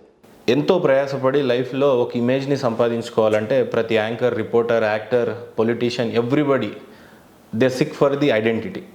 ఎన్నో సంవత్సరాల ప్రయాస పడిన తర్వాత బ్రదర్ షఫీ అని అంటే మీకంటూ ఒక పేరు, మోటివేషనల్ స్పీకరు, బిజినెస్ కోచ్గా ఒక పేరు రావడానికి ఒక 20 సంవత్సరాలు కష్టపడ్డారు. ఎస్. రీసెంట్గా ప్రవీణ్ జర్నలిస్ట్ ఏదైతే ఆరోపణలు చేశాడో ఆ అబ్బాయి కూడా ఆయన వ్యక్తిగతంలో ఆయన చాలా ఉద్యమాల్లో పాల్గొన్నాడు, అంటే మీడియా వేదికగా చాలా వాటి మీద స్పందించాడు. ఆయనకు మంచి పేరే ఉంది. ఇక సరే మీ మీద చాలా ఆరోపణలు చేశాడని అనుకుందాం. ఇప్పుడు ఆధారాలు ఇంక ఇవ్వలేదు కాబట్టి ఈ ఆరోపణలు చేసిన ఆరోపణలను ఏ రకంగా చూస్తారు, ఏంటి అసలు? అంటే ఇప్పుడు ప్రవీణ్ చేసినటువంటి ఆరోపణలకి మీరు అసలు ఏం ఇక్కడ 2-3 విషయాలు చెప్తాను మహేందర్ గారు. ఏదైతే ఎపిసోడ్ లాస్ట్ 3 వీక్స్ నుంచి నడిచిందో ఇది మొత్తం పరిశీలించిన తర్వాత పూర్తి మీడియా మిత్రులకి, శాటిలైట్ ఛానల్స్కి, డిజిటల్ మీడియాకి అందరూ కూడాను రెండు చేతులు జోడించి కృతజ్ఞతలు చెప్తాను. నేను అందరూ కూడా థ్యాంక్స్ చెప్తాను హార్ట్ఫుల్గా. ఎందుకంటే ఒక వ్యక్తి ఇంత భీభత్సంగా మాట్లాడుతున్నా కానీ ఇంకెవరూ దాని గురించి మాట్లాడలేదు అంటే నా మీద ఎంతో కొంత గౌరవాన్ని, నమ్మకాన్ని వాళ్ళు కలిగి ఉన్నారు. Thank you very much. అందరికీ కూడా 2 చేతులు జోడించి నేను చాలా గ్రాటిట్యూడ్ తెలియజేస్తున్నాను, చాలా థ్యాంక్స్ చెప్తున్నాను. ఎందుకంటే చిన్న విషయం కాదు. ఎందుకంటే ఒక వ్యక్తి ఇన్ని ఎపిసోడ్స్ చేస్తే ఇట్లా అగ్గి అందుకున్నట్టుగా చాలా ఛాన్స్ మాట్లాడేయచ్చు. కానీ ఐ రెస్పెక్ట్ అండి, చాలా గ్రేట్ రెస్పెక్ట్ ఉంది నాకు మీడియా మీద. ఎందుకంటే నాకు ఇంత సపోర్ట్ చేశారు ఒకటి. రెండో విషయం, అతను మాట్లాడుతున్నప్పుడు కింద ఎన్నో కామెంట్స్ రావడమో. ఎందుకంటే నా టీంలో వీడియోస్ చూసిన వాళ్ళు చెప్తున్నారు, సార్ ఇన్ని కామెంట్స్ వస్తున్నాయి, డిలీట్ అయిపోతున్నాయి. అంటే కామెంట్స్ చాలామంది, నువ్వు ఎందుకు ఇలా మాట్లాడుతున్నావు, ఎందుకు బ్లాక్మెయిల్ చేస్తున్నావు, ఎందుకు ఆధారం లేకుండా మాట్లాడుతున్నావు, ఏదైనా కేసు ఫైల్ చేయొచ్చు కదా అని క్వశ్చన్స్ చేస్తుంటే డిలీట్ చేసి, అంటే కొన్ని వందల మంది, వేల మంది సపోర్టివ్గా నిలబడ్డారు, నన్ను నమ్మారు. నా గొంతు వినకపోయినా కానీ ఏంటి నన్ను ప్రశ్నించకుండా నన్ను నమ్మారు. వాళ్ళందరికీ కూడా నేను థ్యాంక్స్ చెప్తున్నానండి, చాలా థ్యాంక్స్. ఎందుకంటే నా విచక్షణ, మంచి చెడుకి తేడా తెలుసుకునే విచక్షణ దేవుడు ప్రసాదించాడు మీడియా సభ్యులందరికీ కూడాను, ప్రజలకు కూడాను. అది గొప్ప బ్లెస్సింగ్ అని నేను కోరుకుంటాను. నేను నమ్మే విషయం అది. ఆ తర్వాత ఒక విషయం అయితే, ఇప్పుడు కొంతమంది నాకు తెలిసి ఒక 4-5 చిన్న మీడియా ఛానల్స్ ఏవైతే ఉన్నాయో ప్రవీణ్ విషయంలో అన్యాయం జరిగింది, అన్యాయంగా అరెస్ట్ చేసేశారు, అంటే షఫీ ఇంకేదో చేసేశారు, మేమేం వాడు చేయించారంటే నేను ఎవరితో కేసులు పెట్టించలేదు, నా మీద జరిగిన ఆరోపణల విషయంలో నేను కేసు పెట్టాను, ప్రవక్త వారి గురించి కూడా నేను కూడా కేసు ఫైల్ చేయడం జరిగింది. ఈ మనోభావాలు దెబ్బతిన్నాయి కాబట్టి పోలీస్ వ్యవస్థ కూడాను కేసెస్ చాలామంది, ఎందుకంటే బ్రదర్ షఫీ చెప్పగానే ముస్లిం సమాజం నిలబడి కేసులు పెట్టడం సిద్ధంగా లేరండి. వారికి ప్రవక్త వారి మీద అభిమానం ఉంది, వారు కేవలం టంగ్ స్లిప్ కాదు, చాలా ఇంత దుర్మార్గంగా మాట్లాడారు కాబట్టే ఇన్ని కేసెస్ ఫైల్ అయ్యాయి, చాలా కేసెస్ ఫైల్ అయ్యాయి. అయితే ఇక్కడ తెలుసుకోవాల్సిన విషయం ఏంటంటే, దీన్ని ఎలా చూడాలి, ఇది ప్రజలందరి కోసం ఒక మెసేజ్ అండి, చాలా పెద్ద మెసేజ్. నా కోసం కూడా చూడండి, నేను స్థితప్రజ్ఞత ఎలా ఉండాలో మాట్లాడే వ్యక్తిని గ్రంథాల ప్రకారంగా. వెంటనే టెంప్ట్ అవ్వడం కోసం గురించి నా గ్రంథాలు నేర్పలేదు. నేను లా ఆఫ్ అట్రాక్షన్లో కూడా ఇదే నేర్పిస్తాను, స్థితప్రజ్ఞత ఎలా ఉండాలి. ఒకేసారి పెద్ద ప్రోత్సాహం వచ్చింది, దాన్ని ఎలా తీసుకోవాలి, ఒకేసారి పెద్ద అభియోగం వచ్చేసింది, దాన్ని ఎలా తీసుకోవాలి, ఎలా బ్యాలెన్స్డ్గా ఉండాలి, ఎలా రెస్పాండ్ అవ్వాలి, రియాక్ట్ అవ్వకూడదు అని నేర్పించే వ్యక్తిని నేను. అలాగే నా ప్రాక్టికల్ లైఫ్లో కూడా అలాగే చేశాను, ఏం చేయాలో అదే చేశాను. వెంటనే నేను నా ఉన్నటువంటి హక్కు ప్రకారంగా చట్టాన్ని నేను ఆశ్రయించాను. ఇక్కడ ప్రజలందరూ కూడా ఇప్పుడు తెలుసుకోవాల్సింది ఏంటంటే, ఏదైతే ప్రజలు మీడియాలో మాట్లాడుతున్నారో మంచి చెడు ఆలోచించండి, నిజాలు మాట్లాడండి.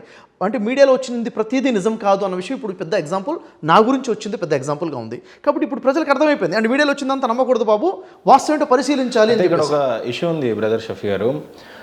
ఒక ఇష్యూ వచ్చినప్పుడు ఆరోపించిన వ్యక్తి, దాని మీద స్పందించినటువంటి వ్యక్తికి ఎంతో కొంత పొంతన ఉంటుంది. ఇక్కడ 2 చాలా భిన్నంగా ఉన్నాయి. ఆయన ఎంత బలంగా చెప్పాడో, ఇది అసలు అబద్ధాల మీద కట్టబడిన ఒక పునాది అని చెప్పేసి మీరు అన్నారు. ఎక్కడ కూడా 1% టాలీ అవ్వలేదు. ఏ రకంగా దీన్ని పూర్తిగా ఎవరిని నమ్మాలి జనాలు? ఇప్పుడు మిమ్మల్ని నమ్మాలా, ప్రవీణ్ని నమ్మాలా? ఇది మీ జీవితం, మీరు చేశారనే ఆరోపణ, మీరు దేవుడిని నమ్ముతానంటున్నారు. ఆయన మీద ఒట్టేయించాను నేను స్టార్టింగ్లో, అంటే ఒట్టు వేయించలేదు కానీ దేవుడి సాక్షిగా, ఎందుకంటే దేవుడు వింటున్నాడు కాబట్టి దేవుని సాక్షిగానే నేను మాట్లాడుతున్నాను. ఎందుకంటే ఇప్పుడు నన్ను మొదటి విషయం ఏంటంటే, మీరు మొదటగా నాకు కాల్ చేశారు, కాల్ చేశారు. సార్ ఏంటి సార్ ఏం జరుగుతుంది అన్నారు కాబట్టి నేను మీ ముందుకు వచ్చాను. ఇప్పటివరకు ఎవ్వరు కూడా నాకు కాల్ చేయలేదు, ఏ మీడియా తరపు నుంచి నాకు కాల్ రాలేదు ఏం జరుగుతుంది అని కూడా. ఎందుకంటే నన్ను అడగాల్సిన అవసరం కూడా లేదు అన్నంతగా నన్ను నమ్మారు. గ్రేట్, అది చాలా గొప్ప విషయం. అసలు షఫీ గారిని ఈ విషయం అడగాల అవసరమా? కానే కాదు, ఇలాంటి తప్పు చేసి ఉండరు అన్న నమ్మకం నా మీద మీడియా పెట్టుకున్నందుకు నేను చాలా ధన్యవాదాలు తెలియజేస్తున్నాను అందరికి కూడాను. అయితే ఇక్కడ నేను చెప్పాలన్న విషయం ఏంటంటే, మనం మాట్లాడేటప్పుడు అబద్ధం ఎంత గట్టిగా చెప్పినా అది నిజమైపోదు, అబద్ధాన్ని ఎంత బలంగా చెప్పినా నిజమైపోదు. ఎందుకంటే తన ఒక వీడియోకి ఇంకో వీడియోకి తనే కాంట్రడిక్ట్ అయిపోతున్నాడు. తను చెప్పిన ఒకసారి భార్య అంటాడు, ఒకసారి వ్యభిచారం అంటాడు, ఒకసారి 9వ భార్య అంటాడు, ఒకసారి 10వ భార్య అంటాడు, ఒకసారి 100 మందిని ఉంచుకున్నాడు అంటాడు, ఒకసారి 40 మంది అంటాడు, ఒకసారి 60 సంవత్సరాల ముసలాడితో వ్యభిచారం అంటాడు, ఒకసారి 15 సంవత్సరాల అమ్మాయితో వ్యభిచారం అంటాడు. అసలు ఏం మాట్లాడదు. ప్రజలు ప్రూఫ్ అడిగితే ఏమి ఇచ్చాడు తెలుసా? ప్రజలు ప్రూఫ్ అడిగితే ఏమి ఇచ్చాడంటే, తను మర్డర్ చేసినందుకు వ్యభిచారం చేసినందుకు ప్రూఫ్ ఇవ్వండి అని అడుగుతుంటే తను ఏం చేశాడంటే, నా లా ఆఫ్ అట్రాక్షన్ క్లాసెస్ అటెండ్ అయ్యి దీంట్లో 5,555,000 రూపాయలు వసూలు చేస్తున్నాడు, చూసారా నేను ప్రూఫ్ అడిగాను ఇచ్చేశాను అన్నాడు. ప్రజలు పిచ్చోడ్లా సార్, ప్రజలు పిచ్చోడ్లా. నువ్వు ఇచ్చిన అభియోగం ఏంటి, నిందారోపణ ఏంటి, నువ్వు ఇచ్చిన ప్రూఫ్ ఏంటి? క్లాసెస్కి ఫీజు తీసుకున్నావు, క్లాసెస్ తీసుకుంటే మర్డర్ చేసినట్ట, వ్యభిచారం చేసినట్ట, ఇది ప్రూఫ్ ఎలా అవుతుంది అంటే మాటకు పొంతన లేదు. ఎందుకంటే ఒకసారి అబద్ధం ఆడిన తర్వాత అబద్ధాన్ని నిలబెట్టుకోవడం కోసం ఇంకొక 100 అబద్ధాలు ఆడినటువంటి స్టోరీ కాబట్టి ఏదో ఒక రకంగా నేను మిమ్మల్ని తెలిసిన వ్యక్తిగా ధర్మంని నమ్ముతారు కాబట్టి అది నమ్మిన వ్యక్తిగా చెప్తున్నా. రేపు ఒక పెద్ద వ్యక్తి మీద ఇలాంటి అభియోగమే చేస్తే వాళ్ళ పరిస్థితి ఏంటి మరి? అప్పుడు వాళ్ళు కూర్చోవాల్సిన అవసరం లేదు. ఇప్పుడు నేను అంబానీని అంటారు, ఆయన కూర్చోవాల్సిన పని లేదు. PM నరేంద్ర మోడీని అంటారు, సీఎంని అంటారు, ఎమ్మెల్యేని అంటారు. ఒక చిన్న ఎమ్మెల్యేను చేరటం ఈజీ, కానీ రేపు ఇలాంటి ఆరోపణలు వస్తే తూడ్చుకోవడానికి ఆయన కూర్చున్నప్పుడు అప్పుడు సమానత్వం ఎలా అవుతుంది? అదే అన్నా నేను. చూడండి, ఫస్ట్ రూలే కొట్టుపడేస్తున్నాం మనం. నిప్పులెందే పొగరాదు అన్నది మనం పూర్తిగా వేదశాస్త్రాల ప్రకారంగా, రామాయణం ప్రకారంగా, తర్వాత ఇంకా చెప్పండి భగవద్గీత ప్రకారంగా, బైబిల్ ఖురాన్ ప్రకారంగా ఆ సామెతన తప్పని వస్తుంది తెలిసిపోయింది మనకి. మొదటిది. రెండోది ఏంటంటే, ఒక్క ఎవిడెన్స్ కూడా తను ఎందుకు ఇవ్వలేదు? సరే, ప్రజలకు ఇవ్వలేదు, పోలీస్ డిపార్ట్మెంట్కి చూద్దాం కదా. ఇప్పుడు నేను ఎన్ని ఎవిడెన్సెస్ ఇచ్చేసాను, తన ఆరోపణలు నా ఎవిడెన్సెస్ అన్నీ కూడా నేను సబ్మిట్ చేశాను. ఇప్పుడు చట్టం తెలుస్తుంది కదా. ఇప్పుడు క్లారిఫికేషన్ ఇచ్చారు, బాగుంది సార్. రేపు బై ఎనీ ఛాన్స్ ప్రవీణ్ నిజంగా చిల్క ప్రవీణ్ ఎక్కడి నుంచో ఏదో ఒక ఆధారం వచ్చినప్పుడు నిజంగా మీకేమన్నా అది డ్యామేజ్ అయ్యి, లేదా ఇంకా మీరు సైలెంట్గా ఉంటేనే ఏదో పెద్ద డ్యామేజ్ చేసేసాడు అనేది ఉండింది. అసలు నాకు ఏమి డ్యామేజ్ కాలేదు మహేంద్ర గారు, అసలు నాకు ఏమీ డ్యామేజ్ కాలేదండి. ఒక మాట చెప్పను నేను మీకు. ఫస్ట్ బ్యాచ్లో నాకు 56 మంది అడ్మిషన్ అయ్యారు సార్. 56 అడ్మిషన్స్ అయ్యాయి లా ఆఫ్ అట్రాక్షన్కి. ఓకేనా? ఇప్పుడు ఇంత బీభత్సంగా నాకు దుష్ప్రచారం జరుగుతుంది కదా. సెకండ్ బ్యాచ్ ఇప్పుడు అవ్వలేదు సార్, చేసుంటే మాత్రం అవుతుందేమో. చేయలేరు సార్, చేయలేరు. ఎందుకో చెప్తాను. గౌరవాన్ని ప్రసాదించేవాడు, అగౌరవ పాలు చేసేవాడు సృష్టికర్త. ఒక మనిషి యొక్క గౌరవము అగౌరవము అనేది ఆయన చేతుల్లో ఉంది. అర్థమవుతుందా సార్? ఆయన చేతుల్లో ఉన్నప్పుడు, నేను సరిగ్గా ఉన్నప్పుడు నా గౌరవం ఎటు పోదు, ఎందుకంటే భగవంతుడిని నమ్ముకున్న వాడికి భగవంతుడు చాలు. ఎప్పుడైతే మనం తప్పు చేయలేదో మనం జంకాల్సిన అవసరం లేదు, బెదరాల్సిన అవసరం లేదు, చిత్తప్రజ్ఞతో నిలబడితే చాలు. తప్పు చేసినవాడు భయపడతాడు. నేను ఎందుకు భయపడాలి చెప్పండి? ఏ విషయంలో తప్పు చేసి, ఎక్కడ చట్ట వ్యతిరేకంగా పనిచేయలేదు, ఎక్కడ ధర్మానికి వ్యతిరేకంగా పనిచేయలేదు, ఎక్కడ శరీరకి వ్యతిరేకంగా పనిచేయనప్పుడు నేను ఎందుకు భయపడాలి? ఏ విషయంలో భయపడాలి చెప్పండి? అసలు నింద మోపిన వాళ్ళు ఇప్పుడు క్వశ్చన్ చెప్తానండి. యూ న్యూస్ మీరు అన్నారు, ఆయన ఆఫీస్ అడ్రస్ తెలుసు కదా, మీరు వెళ్ళొచ్చు కదా అన్నారు. నేను అన్నా, మీకు తెలుసా ఆఫీస్ అడ్రస్? మీకు తెలుసా ఆఫీస్ అడ్రస్? నా గురించి నింద చేస్తే నేను వెతుక్కొని వెళ్ళిపోయాను. ఎవరికి తెలియదు, పోలీస్ డిపార్ట్మెంట్ కూడా అతని ఆఫీస్ అడ్రస్ తెలియదు. ఛాలెంజ్ చేస్తున్నాను. ఎందుకు? చూడండి, వెతకండి. యూ న్యూస్ అడ్రస్ ఎక్కడైనా పెట్టాడా? అచ్చా, పెట్టలేదు. ఎందుకు? ఎప్పుడు ఎవరో ఒకరిని ఆరోపించడము, ప్రజలతో తన్నులతోనే పనులు చేయడము, అజ్ఞాతంలో ఉండి పనిచేస్తాడు. ఎక్కడ రూమ్ ఉందో తెలియదు, ఎక్కడ స్టూడియో పెట్టుకున్నాడో తెలియదు, ఆయన అడ్రస్ ఎక్కడా తెలియదు. ఒకరికి ఎల్బీ నగర్ అంటాడు, ఒకటి జూబ్లీ హిల్స్ అంటాడు, ఒకరికి బంజారా హిల్స్ అంటాడు. తన ఆఫీస్ అడ్రస్సే లేకుండా అజ్ఞాతంలో ఉండి పని చేస్తున్నాడంటే అంత అడ్రస్ చెప్పుకోలేని స్థితిలో ఎందుకున్నాడు? అడ్రస్ ఇప్పుడు మీరు ఉన్నారండి, సిగ్నేచర్ స్టూడియో ఎక్కడ అని కొడితే అడ్రస్ వస్తుంది, లొకేషన్ ఉంది. యూనిస్ లొకేషన్ చూపించండి నాకు. యూనిస్ లొకేషన్ లేదు, యూనిస్కి అడ్రస్ లేదు. అజ్ఞాతం నుండి పనిచేస్తున్నాడు, అడ్రస్ లేకుండా పనిచేస్తున్నాడు, చీకట్లో నుండి పనిచేస్తున్నాడు. ఆలోచించండి ఒకసారి. మీకు ఏమైనా కాల్ చేశాడా మరి ఈ 15 డేస్లో ఏమన్నా? చూడండి, ఇప్పుడు జరుగుతున్నా సార్. చూడండి, విషయం ఏంటంటే వాళ్ళ తరపున ఎవరన్నా ఇప్పుడు విషయం ఏంటంటే సార్, కొన్ని విషయాలు బ్లాక్మెయిల్ చేయడం జరిగింది. ఎందుకంటే నేను చాలా విషయాలు ఎందుకు మీ ముందు రివీల్ చేయట్లేదంటే, చట్టం ముందు నేను ఎవిడెన్సెస్ ఇచ్చాను. ఏ విషయాల్లో బ్లాక్మెయిల్ చేశాడు, తను యాక్చువల్గా తను కోరుకుంటుంది ఏంటి, ఏం డిమాండ్ చేస్తున్నాడు, ఎంత డిమాండ్ అప్రోచ్ అయ్యారా మీకు?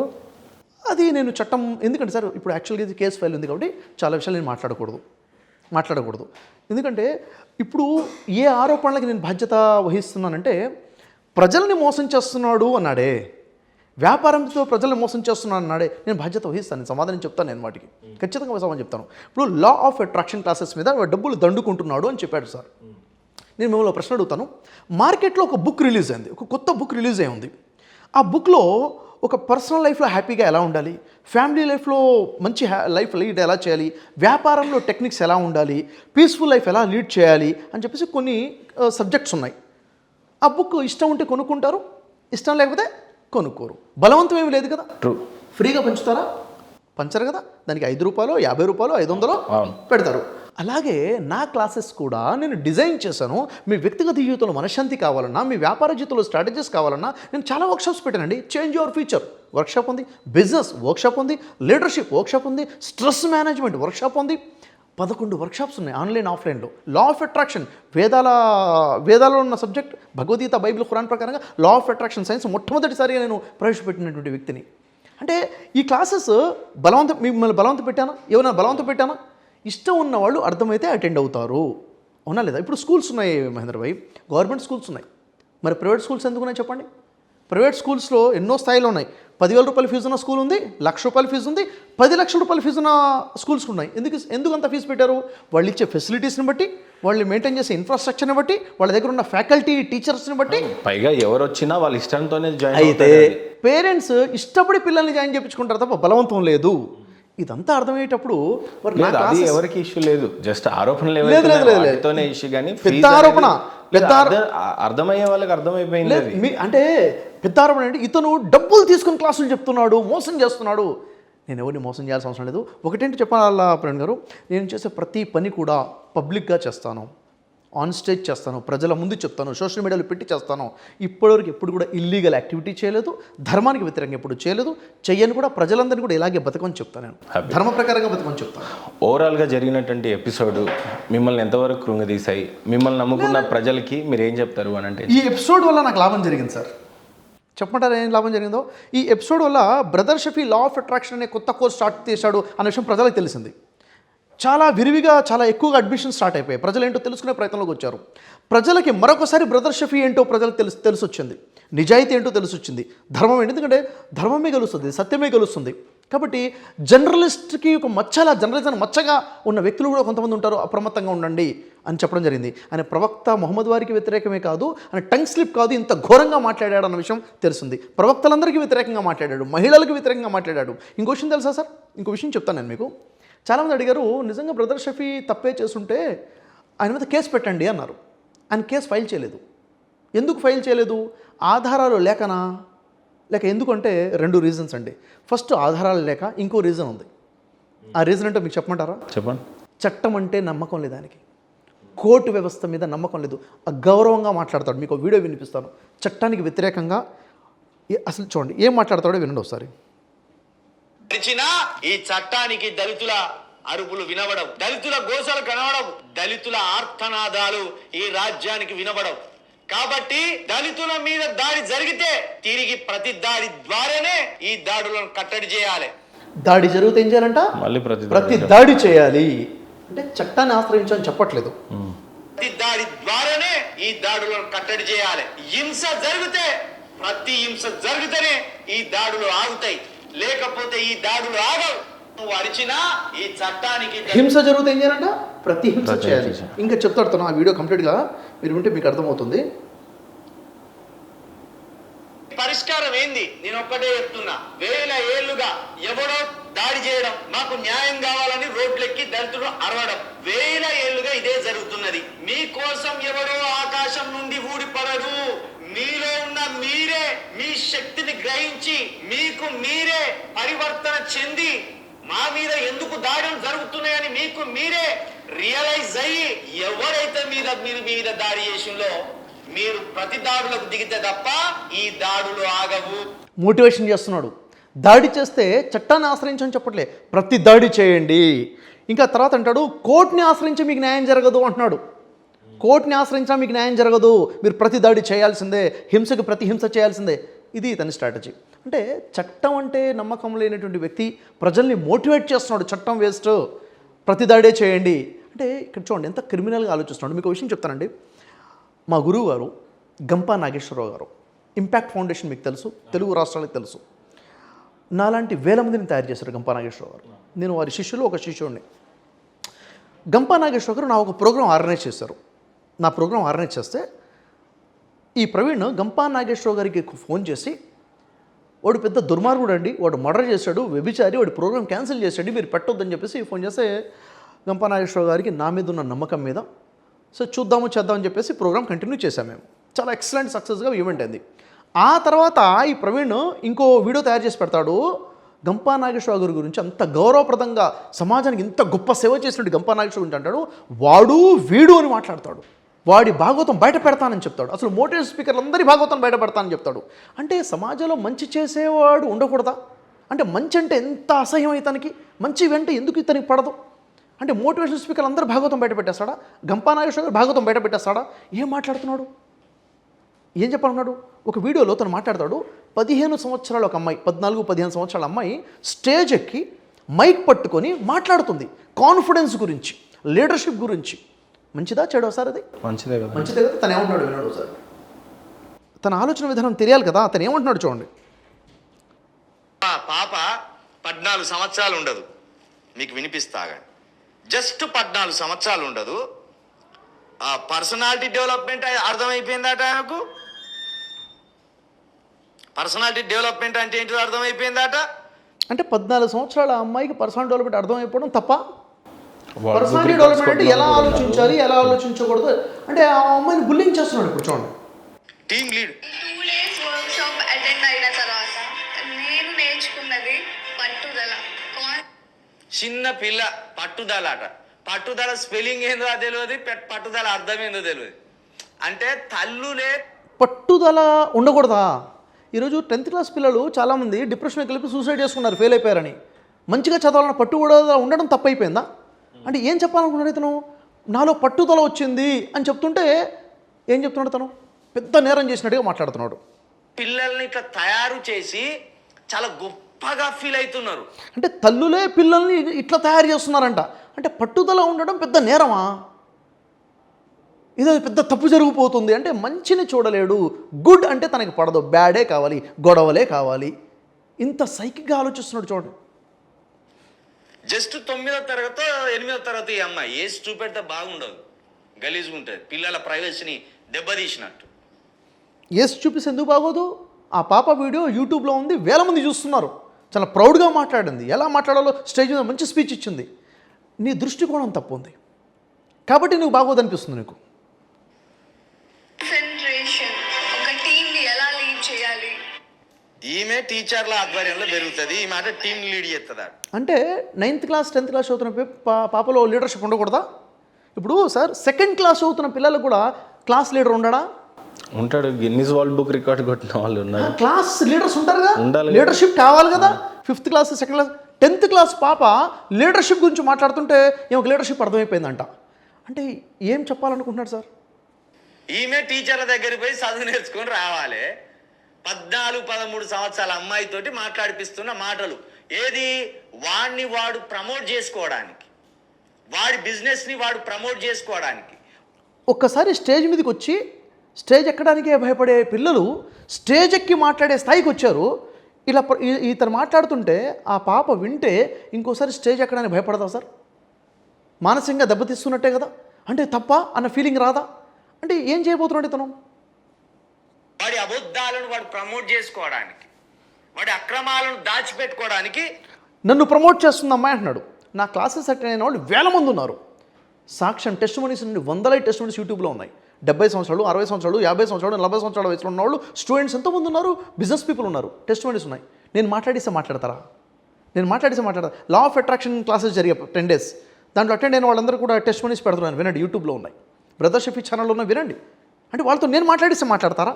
వాళ్ళే డబ్బులు కడతారంటే వాళ్ళే నన్ను ప్రమోట్ చేస్తారా? అంటే మాట్లాడే అర్థం పడదాం ఉండాలి కదా సార్. చిన్న చిన్న పిల్లలతోటి కూడా వీడు గొప్పోడు, పర్సనల్ డెవలప్మెంట్ అంటే ఏంటి, టీం అంటే ఏంటి, అసలు టీం అంటే ఏంటిది? తెలుసా 13 సంవత్సరాల అమ్మాయికి టీం అంటే ఏంటిది అనేది? అటెండ్ అయిన తర్వాత నేను నేర్చుకున్నది పట్టుదల, కాన్సన్ట్రేషన్, అబ్బా. ఒక టీమ్ ని ఎలా లీడ్ చేయాలి, ఒక టీమ్ లీడర్ ఉండే గోల్ ఏంటి, టీం మొత్తం ఎలా నడిపించాలి, థింగ్స్ ని ఎలా కేర్ చేసుకోవాలి, థింగ్స్ ని ఎలా ఇన్వెస్ట్ చేయాలి, ఇంకా బెస్ట్ గా ఎలా చూడాలి, ఇంకా బెస్ట్ గా బై హార్ట్ పట్టించిన అన్నట్టు, బై హార్ట్ పట్టించి ఇప్పుడు ఇది ఎంకరేజ్ చేసేది ఎవరో కాదు, సొంత తల్లులే ఎంకరేజ్. అంటే సొంత తల్లు మంచి వైపు ఎంకరేజ్ చేయడం పాపం అయిపోయింది ఇది బట్టి కొట్టిచ్చేశాడు. అంటే ఏదో విధంగా బ్లేమ్ చేయాలన్న ఉద్దేశంతో, అంటే నేను చెప్పాలనుకున్న ఉద్దేశం ఏంటంటే మంచిని చూడలేడు. గంపా నాగేశ్వరరావు గారు లాంటి అంత గొప్ప వ్యక్తుల్ని కించపరుచుకుంటూ వాడు వీడని మాట్లాడి నీ బాగోతో బయటపడతానంటే ఎక్కడ చూసినా కానీ ఒకే ధోరణి, మంచి కాదు చెడు గురించే ప్రమోషన్ ఉంది. అంటే సైకిక్గా ఆలోచనలు మారిపోయాయి సార్. కాబట్టి పోలీస్ డిపార్ట్మెంట్ ఇవన్నీ స్టడీ చేస్తుంది కాబట్టే వాళ్ళు యాక్షన్ తీసుకున్నారు. ఏమి అభ్యర్థిస్తారు సార్ మీడియా వేదికగా, మీడియా ప్రజలకు కానీ లేదా మిమ్మల్ని ఫాలో అవుతున్న తెలుగు ప్రజలను కానీ ఫైనల్గా ఏమని అభ్యర్థిస్తారు? 3 విషయాలు చెప్పాలనుకున్నాను సార్. పూర్తి ప్రజలు ఎవరైతే నా మాట వింటున్నారో 3 విషయాలు. ఫస్ట్, అందరికీ థ్యాంక్స్ చెప్తున్నాను. ఎంతమంది అయితే నన్ను నమ్మారో, ఈ వ్యక్తి అలాంటి వ్యక్తి కాదు, మంచి వ్యక్తి అని నమ్మారో, నాకు సపోర్ట్ చేశారో, నాకు వ్యతిరేకంగా పనిచేయలేదో, మీడియా అందరికి కూడాను, శాటిలైట్ ఛానల్స్, డిజిటల్ మీడియా అందరికి కూడాను, ప్రజలందరికీ కూడాను నేను థ్యాంక్స్ చెప్తున్నాను సార్. మొదటి విషయం. రెండో విషయం నేను చెప్పాలనుకుంటుంది, ఇంకెప్పుడైనా ఎవరి మీద ఇలాంటి అభియోగాలు వస్తాయి, దయచేసి వాటిని వైరల్ చేయబాకండి. ఒక వ్యక్తి యొక్క కుటుంబ జీవితం ఉంటుంది, వ్యక్తిగత జీవితం ఉంటుంది. చూడండి, ఈ వీడియోస్ వచ్చిన తర్వాత నా కుటుంబ మీద ఇంపాక్ట్ అవ్వదంటారా? నా పిల్లల మీద ఇంపాక్ట్ అవుతా? ఇప్పుడు నా పిల్లలు స్కూల్స్కి వెళ్ళాలి, కాలేజెస్కి వెళ్ళాలి. మీ నాన్న ఇంత పెద్ద వ్యభిచారంట కదా, మర్డర్ చేశాడంట కదా అని చెప్పేసి నా పిల్లల క్లాస్ రూమ్స్ అడుగుతుంటే నా పరిస్థితి ఏంటి సార్? నా 7th క్లాస్ పాప వచ్చి అడుగుతేంటి, నా 3rd క్లాస్ పాప వచ్చి అడుగుతండి, నా డిగ్రీ పాప వచ్చేసి అడిగితే, డాడీ మా ఫ్రెండ్స్ అంటున్నారు నువ్వు వ్యభిచారి ఉంటావు కదా, నువ్వు మర్డర్ చేసేవంట కదా, మొత్తం సోషల్ మీడియాలో వైరల్ అయిపోయిందంటే నా పిల్లలు ఏం చెప్పాలి, నా కొడుకు ఏం చెప్పాలి, నా కూతురు ఏం చెప్పాలి చెప్పండి? వైరల్ చేయబాకండి అంట నేను, వైరల్ చేయబాకండి. ఎందుకంటే పరలోకం ఒకటి ఉందని భయపడండి, ధర్మాన్ని నమ్మండి, పైవాడు చూస్తున్నాడు అని నమ్మండి, ఆయన చూస్తున్నాడు వింటున్నాడు అని నమ్మకంతో జీవితం గడపండి. ఎందుకంటే ఇలాంటి చెత్త వీడియోలు చూడబాకండి. అతని యూట్యూబ్ ఛానల్ చూడండి, ఏ వీడియో కన్నా 100, 200, 300 వ్యూస్ వస్తాయి. నా గురించి మాట్లాడే ప్రతి వీడియోకి వేలల్లో వ్యూస్ వస్తున్నాయి. ఎవరు చూస్తున్నారు? చెడుని చూడాలనుకునేవారు చూస్తున్నారు. దయచేసి చెడు వింటే ఆలోచనలు చెడుగా మారుతాయి, పనులు చెడుగా ఉంటాయి. చెడు వినకూడదు, చెడు మాట్లాడకూడదు, చెడు చూడకూడదు. మంచి చూడండి, మంచి వినండి, మంచిగా ఉండండి. అప్పుడు మన లైఫ్ పాజిటివ్గా ఉంటుంది. ఈ చెడుకి మీరు ఎప్పుడైతే చూడటం మొదలుపెట్టారో మాట్లాడేవాడు ఇంకా వాగుతూ ఉంటాడు ఇంకా. సో ప్రజలకు నేను చెప్తున్నాను, చెడు ఇలాంటి ప్రమోట్ చేయబాకండి. ఇంకొకటి, ఎంతమంది అయితే ఈ ప్రవీణ్ వెనక ఉండి నడిపించారో వారికి నాకు తెలిసి వారు కూడా అపోహలో ఉండి నడిపించారేమో అని అనుకుంటున్నాను. ఇతను ఏదైతే అపోహలు, అనుమానాలకు గురయ్యాడో, లేక నిందలు మోపే ప్రయత్నం చేశాడో, ఏదో తెలియనితనంలో చేశారని నేను నమ్ముతున్నాను. నిజానికి వాళ్ళు ఎందుకు చేశారనేది వాళ్ళ మనసుకు తెలుసు, పైన ఉన్న దేవుడికి తెలుసు. ఒకవేళ వాళ్ళు కావాలని ఇంటెన్షనల్గా బ్రదర్ షఫీని డ్యామేజ్ చేయాలనే ఆలోచనతో కనుక చేస్తే ఖచ్చితంగా వాడికి ఇహలోకంలో పరలోకంలో ఖచ్చితంగా వాళ్ళు దాన్ని అనుభవించక తప్పదు. ఎందుకంటే కర్మఫలం అనేది ఒకటి ఉంది. చేసిన ప్రతి రవ్వంత సత్కరమైన దుష్కరమైన కానీ మనం చూసుకోవాల్సిన ఉంది. కాబట్టి అందరితో కోరుకుంటున్నాను, స్థితప్రజ్ఞతో ఉండండి. జీవితం అన్న తర్వాత కష్టాలు వస్తాయి, నిందలు వస్తాయి, రాక తప్పదు. మన సమాజంలో నిలబడినప్పుడు బురద చల్లేవాడు చల్లుతూ ఉంటాడు, భయపడాల్సిన అవసరం లేదు. తప్పు చేయనప్పుడు భయపడాల్సిన అవసరం లేదు. సత్యం ఉంది సార్. కాబట్టి సత్యమే వజయతే, ధర్మమే గెలుస్తుంది. కొంచెం సమయం పట్టొచ్చు, గెలుస్తుంది. కాబట్టి అందరికీ మరొకసారి థ్యాంక్స్ చెప్తున్నాను. ప్రవీణ్ గురించి కూడా నేను చెప్తుంది ఏంటంటే తనలో ఒక మంచి మార్పు రావాలని, సమాజానికి, ఎందుకంటే తనలో గొప్ప క్రియేటివిటీ చూశాను నేను. ఆ క్రియేటివిటీ నెగిటివ్ కోసం వాడాడుతాను. ఫేక్ నెంబర్స్ క్రియేట్ చేయడము, ఫేక్గా కంటెంట్ క్రియేట్ చేయడం, చాలా గ్రేట్ క్రియేటివిటీ ఉంది. ప్రవీణ్లో మంచి మార్పు వస్తే సమాజానికి మంచి వ్యక్తిగా నిలబడతాడు. తనలో మంచి మార్పు రావాలని చెప్పేసి నేను మనస్ఫూర్తిగా ఆ భగవంతుని కోరుకుంటున్నాను. తను గొప్ప విశ్వాసిగా మారాలని, ఆ దేవుడిని నమ్మి, ఆ పరలోకాన్ని నమ్మి, ప్రవక్తలని గౌరవించే విధంగా, మహిళల్ని, స్త్రీలని గౌరవించే విధంగా, ఎడ్యుకేషన్ని గౌరవించే విధంగా, సమాజానికి ఒక మంచి వాయిస్గా మారే ఒక ప్రవీణ్ లాంటి ఒక మార్పు తనలో రావాలని చెప్పేసి నేను కోరుకుంటున్నాను. శిక్షించడం ఉద్దేశం కాదు, ఎవరిని శిక్షించడం కాదు, మార్పే మన ఉద్దేశం. కాబట్టి తనలో మార్పు రావాలి. నెగిటివ్ ఇంటెన్షన్తో ఎవరైనా చేస్తే అందరిలో మార్పులను కోరుకున్నాను. ప్రజలందరి కోసం కూడాను మరొకసారి ధన్యవాదాలు తెలియజేస్తున్నాను. ఎందుకంటే స్త్రీమూర్తి లేకపోతే మనం లేము సార్. అమ్మ లేకపోతే మనం ఎక్కడి నుంచి వచ్చింది చెప్పండి? అమ్మ లేకపోతే మనం లేము. కాబట్టి ప్రతి ఒక్కరి పాత్ర ఉంది. సో ఈ నడిపింపు, ఈ ధైర్యాన్ని, ఈ స్థితప్రజ్ఞతను నాకు బ్లెస్ చేసినటువంటి ఆ భగవంతుడికి, ఆ సర్వేశ్వరుడికి, ఆ యెహోవాకి, ఆ జీవం గల తండ్రికి, ఆ అల్లాకి, ఆ పైవాడికి, ఆ భగవంతుడికి నేను థ్యాంక్స్ చెప్తున్నాను, గ్రాటిట్యూడ్ తెలియజేస్తున్నాను. ఇలాంటి స్థితప్రజ్ఞత ప్రజలందరికీ కూడా దయచేయాలని చెప్పేసి మనస్ఫూర్తిగా ప్రార్థిస్తున్నాను. మీరు పిలిచి నాకు ఈ ప్రశ్నలు అడిగినందుకు కూడా, ఎందుకంటే మీ మనసులో కూడా అనుమానాలు ఉన్నాయని చెప్పారు. నాకు తెలిసి మీ అనుమానాలు దూరం అయ్యాయని నేను అనుకుంటున్నాను. ఎస్, మీకు ఏమైనా డౌట్స్ ఉన్నాయని అనుకుంటున్నాను మీకు? లేదండి, ఏదన్నా ఉంటే ఖచ్చితంగా ఫర్దర్గా అడుగుతాను. ఇది యాక్చువల్లీ నిజంగా ఇక్కడికి రాకన్నా ముందు బ్రదర్ షఫీ గారి గురించి నేను అనుకున్నది ఏంటంటే, క్లారిఫికేషన్స్ వచ్చినాయి, ఆధారాలు ఏమన్నా ఉంటే సబ్మిట్ చేయాల్సిన చోట్లలో సబ్మిట్ చేసుకోవాలి. అండ్ ముందుగా నేను కూడా ఈ ఆరోపణలు నిజమేమో అనుకొని ఆర్భాటంగా ఏదో బ్రదర్ షఫీ గారు పని అయిపోయింది అన్నట్టుగానే అనుకున్నా. కానీ వన్స్ బ్రదర్ షఫీ గారు వచ్చిన తర్వాత ఆయన చెప్పినటువంటి విషయాలు మీరు చూశారు. సో నేను ఎలాగైతే బిలీవ్ చేశాను, నా మైండ్లో ఏమైతే మెదులుతున్నాయో మీ మైండ్లో కూడా అవే మెదులున్నాయి అనుకుంటా. సో బ్రదర్ షఫీ గారు ఇచ్చిన క్లారిఫికేషన్ ఇదండి. అయితే ఇక్కడ బ్రదర్ షఫీ గారి పని అయిపోయింది కదా, బ్రదర్ షఫీ యొక్క పని మొదలైంది సార్. ఇప్పుడు నా పని మొదలైంది, ఎందుకంటే ఇంకా బలంగా ధర్మం కోసం నిలబడాలని, సమాజ శ్రేయస్సు కోసం పనిచేయాలని చెప్పేసి చాలా బలంగా అనుకుంటున్నాను. ప్రజలందరికీ ఇప్పుడు ఈ వేదిక నేను చెప్తున్నాను, లా ఆఫ్ అట్రాక్షన్ వండర్ఫుల్ కోర్స్. వేదాలు, భగవద్గీత, బైబిల్, ఖురాన్ వెలుగులో అద్భుతంగా డిజైన్ చేయబడ్డాను. మీ జీవితంలో ఏదైనా సాధించాలి అని మీరు అనుకుంటే 10 days టైం కేటాయించండి. ప్రతిరోజు మార్నింగ్ 5 to 7 ఉంటుంది. మేబీ ఉంటే ఈవినింగ్ కోర్స్ కూడా ఉండొచ్చు, ఇంకా మేము డిజైన్ చేయలేదు. 10 days క్లాస్ చాలా అంటే కంప్లీట్ ఆఫర్లో నేను ఇస్తున్నాను. 15,000 రూపాయల కోర్స్ అని డిజైన్ చేసి కేవలం 55,550 రూపాయలకి మాత్రమే కోర్స్ అందజేస్తున్నాను. జీవితంలో చాలా గొప్ప మార్పు వస్తుంది. మీకు మిలియన్స్ ఆఫ్ మనీ సంపాదించాలన్నా, గొప్ప పేరు సంపాదించుకోవాలన్నా, అనారోగ్యంపై ఆరోగ్యం రావాలన్నా కానీ పవర్ఫుల్ టెక్నిక్స్ శాస్త్రాల వెలుగులో డిజైన్ చేశాను. మీరు కూడా టైం తీసే జాయిన్ అవుతారని నేను కోరుకుంటున్నాను. తప్పకుండా sir, thank you so much. ప్రతి ఇంట్లో కూడా ఈరోజు అప్పులు అనేవి సర్వసాధారణం అయిపోయాయి. ఈరోజు చూడండి, ప్రతిదానికి ఖర్చులు పెరిగిపోయాయి, ఎక్స్పెన్సెస్ బాగా అయిపోయినాయి. మనిషి ఇన్కమ్ దానికి సరిపోవట్లేదు, అప్పు చేయడం తప్ప వేరే మార్గం లేకుండా పోయింది. ఏం చేయాలి? ఏం చేస్తే మనీ మన దగ్గర నిలబడుతుంది? లా ఆఫ్ అట్రాక్షన్లో మనం ఏదైతే అట్రాక్ట్ చేస్తామో అది మన లైఫ్లోకి వస్తుంది. కేవలం అట్రాక్షన్ ఏనా? దాన్ని చేసే పద్ధతి ఏంటిది? ఎఫర్మేషన్స్ పర్ఫెక్ట్గా చేసే పద్ధతి ఏంటిది? విజువలైజేషన్ చేసే పర్ఫెక్ట్ పద్ధతి ఏంటిది? గ్రాటిట్యూడ్ ఏ విధంగా ఉండాలి? మన కోసం యూనివర్స్ పని చేసేలా చేయాలంటే ఏం చేయాలి? అండ్ మన లైఫ్లో ఏదైనా రావాలంటే అది ఎక్కడి నుంచి వస్తుంది? ఇవన్నీ కూడా చాలా క్లారిటీగా రావాలి sir. Authentic way of law of attraction మాట్లాడుతున్నాను. దీనికి బేస్ ఏంటంటే బైబిల్, ఓల్డ్ టెస్ట్మెంట్, న్యూ టెస్ట్మెంట్లో లా ఆఫ్ అట్రాక్షన్ ఫార్ములాసే ఉన్నాయి. Quran law of attraction change చెప్తుంది. వేదాసు, ఉపనిషత్తు, ఇంకా మరి చెప్పాలంటే భగవద్గీత స్ట్రాంగ్గా ఏం లా ఆఫ్ అట్రాక్షన్ ఇస్తుంది. ఇక్కడ కనుక మనం కరెక్ట్గా తెలుసుకుంటే మన లైఫ్లో చాలా గొప్ప మార్పు తెచ్చుకోవచ్చు. ఎవరైనా తన లైఫ్లో మార్పు తెచ్చుకోవాలనుకుంటే, అప్పులు తీర్చుకోవాలనుకుంటే, వాళ్ళ లైఫ్లో డబ్బు నిల్వ అవ్వాలనుకుంటే, ఎప్పుడు కూడా బ్యాంక్ బ్యాలెన్స్ 5 లక్షల నుంచి 10 లక్షల వరకు మెయింటైన్ చేయాలి అన్న ఆలోచన ఉంటే ఖచ్చితంగా ఈ లాస్ నేర్చుకోవాల్సిందే. మన 10 days క్లాసెస్ అటెండ్ అవ్వాల్సిందే. ఈ 10 days క్లాసెస్లో చాలా క్లారిటీగా తెలిసిపోయి అథెంటిక్ లాస్ తెలుస్తాయి, లైఫ్లో మార్పు అనేది వస్తుంది. సో ఈ క్లాసెస్ చాలా ఇంపార్టెంట్. ప్రతిరోజు మార్నింగ్ 5 నుంచి 7 వరకు ఉంటాయి. 100 రోజుల్లో 100 daysలో మీ అప్పులన్నీ తీర్చుకోవాలనుకుంటే ఈ క్లాసెస్ సరిపోతాయి. ఈ క్లాసెస్ని ఫాలో అయిపోతే సరిపోతుంది.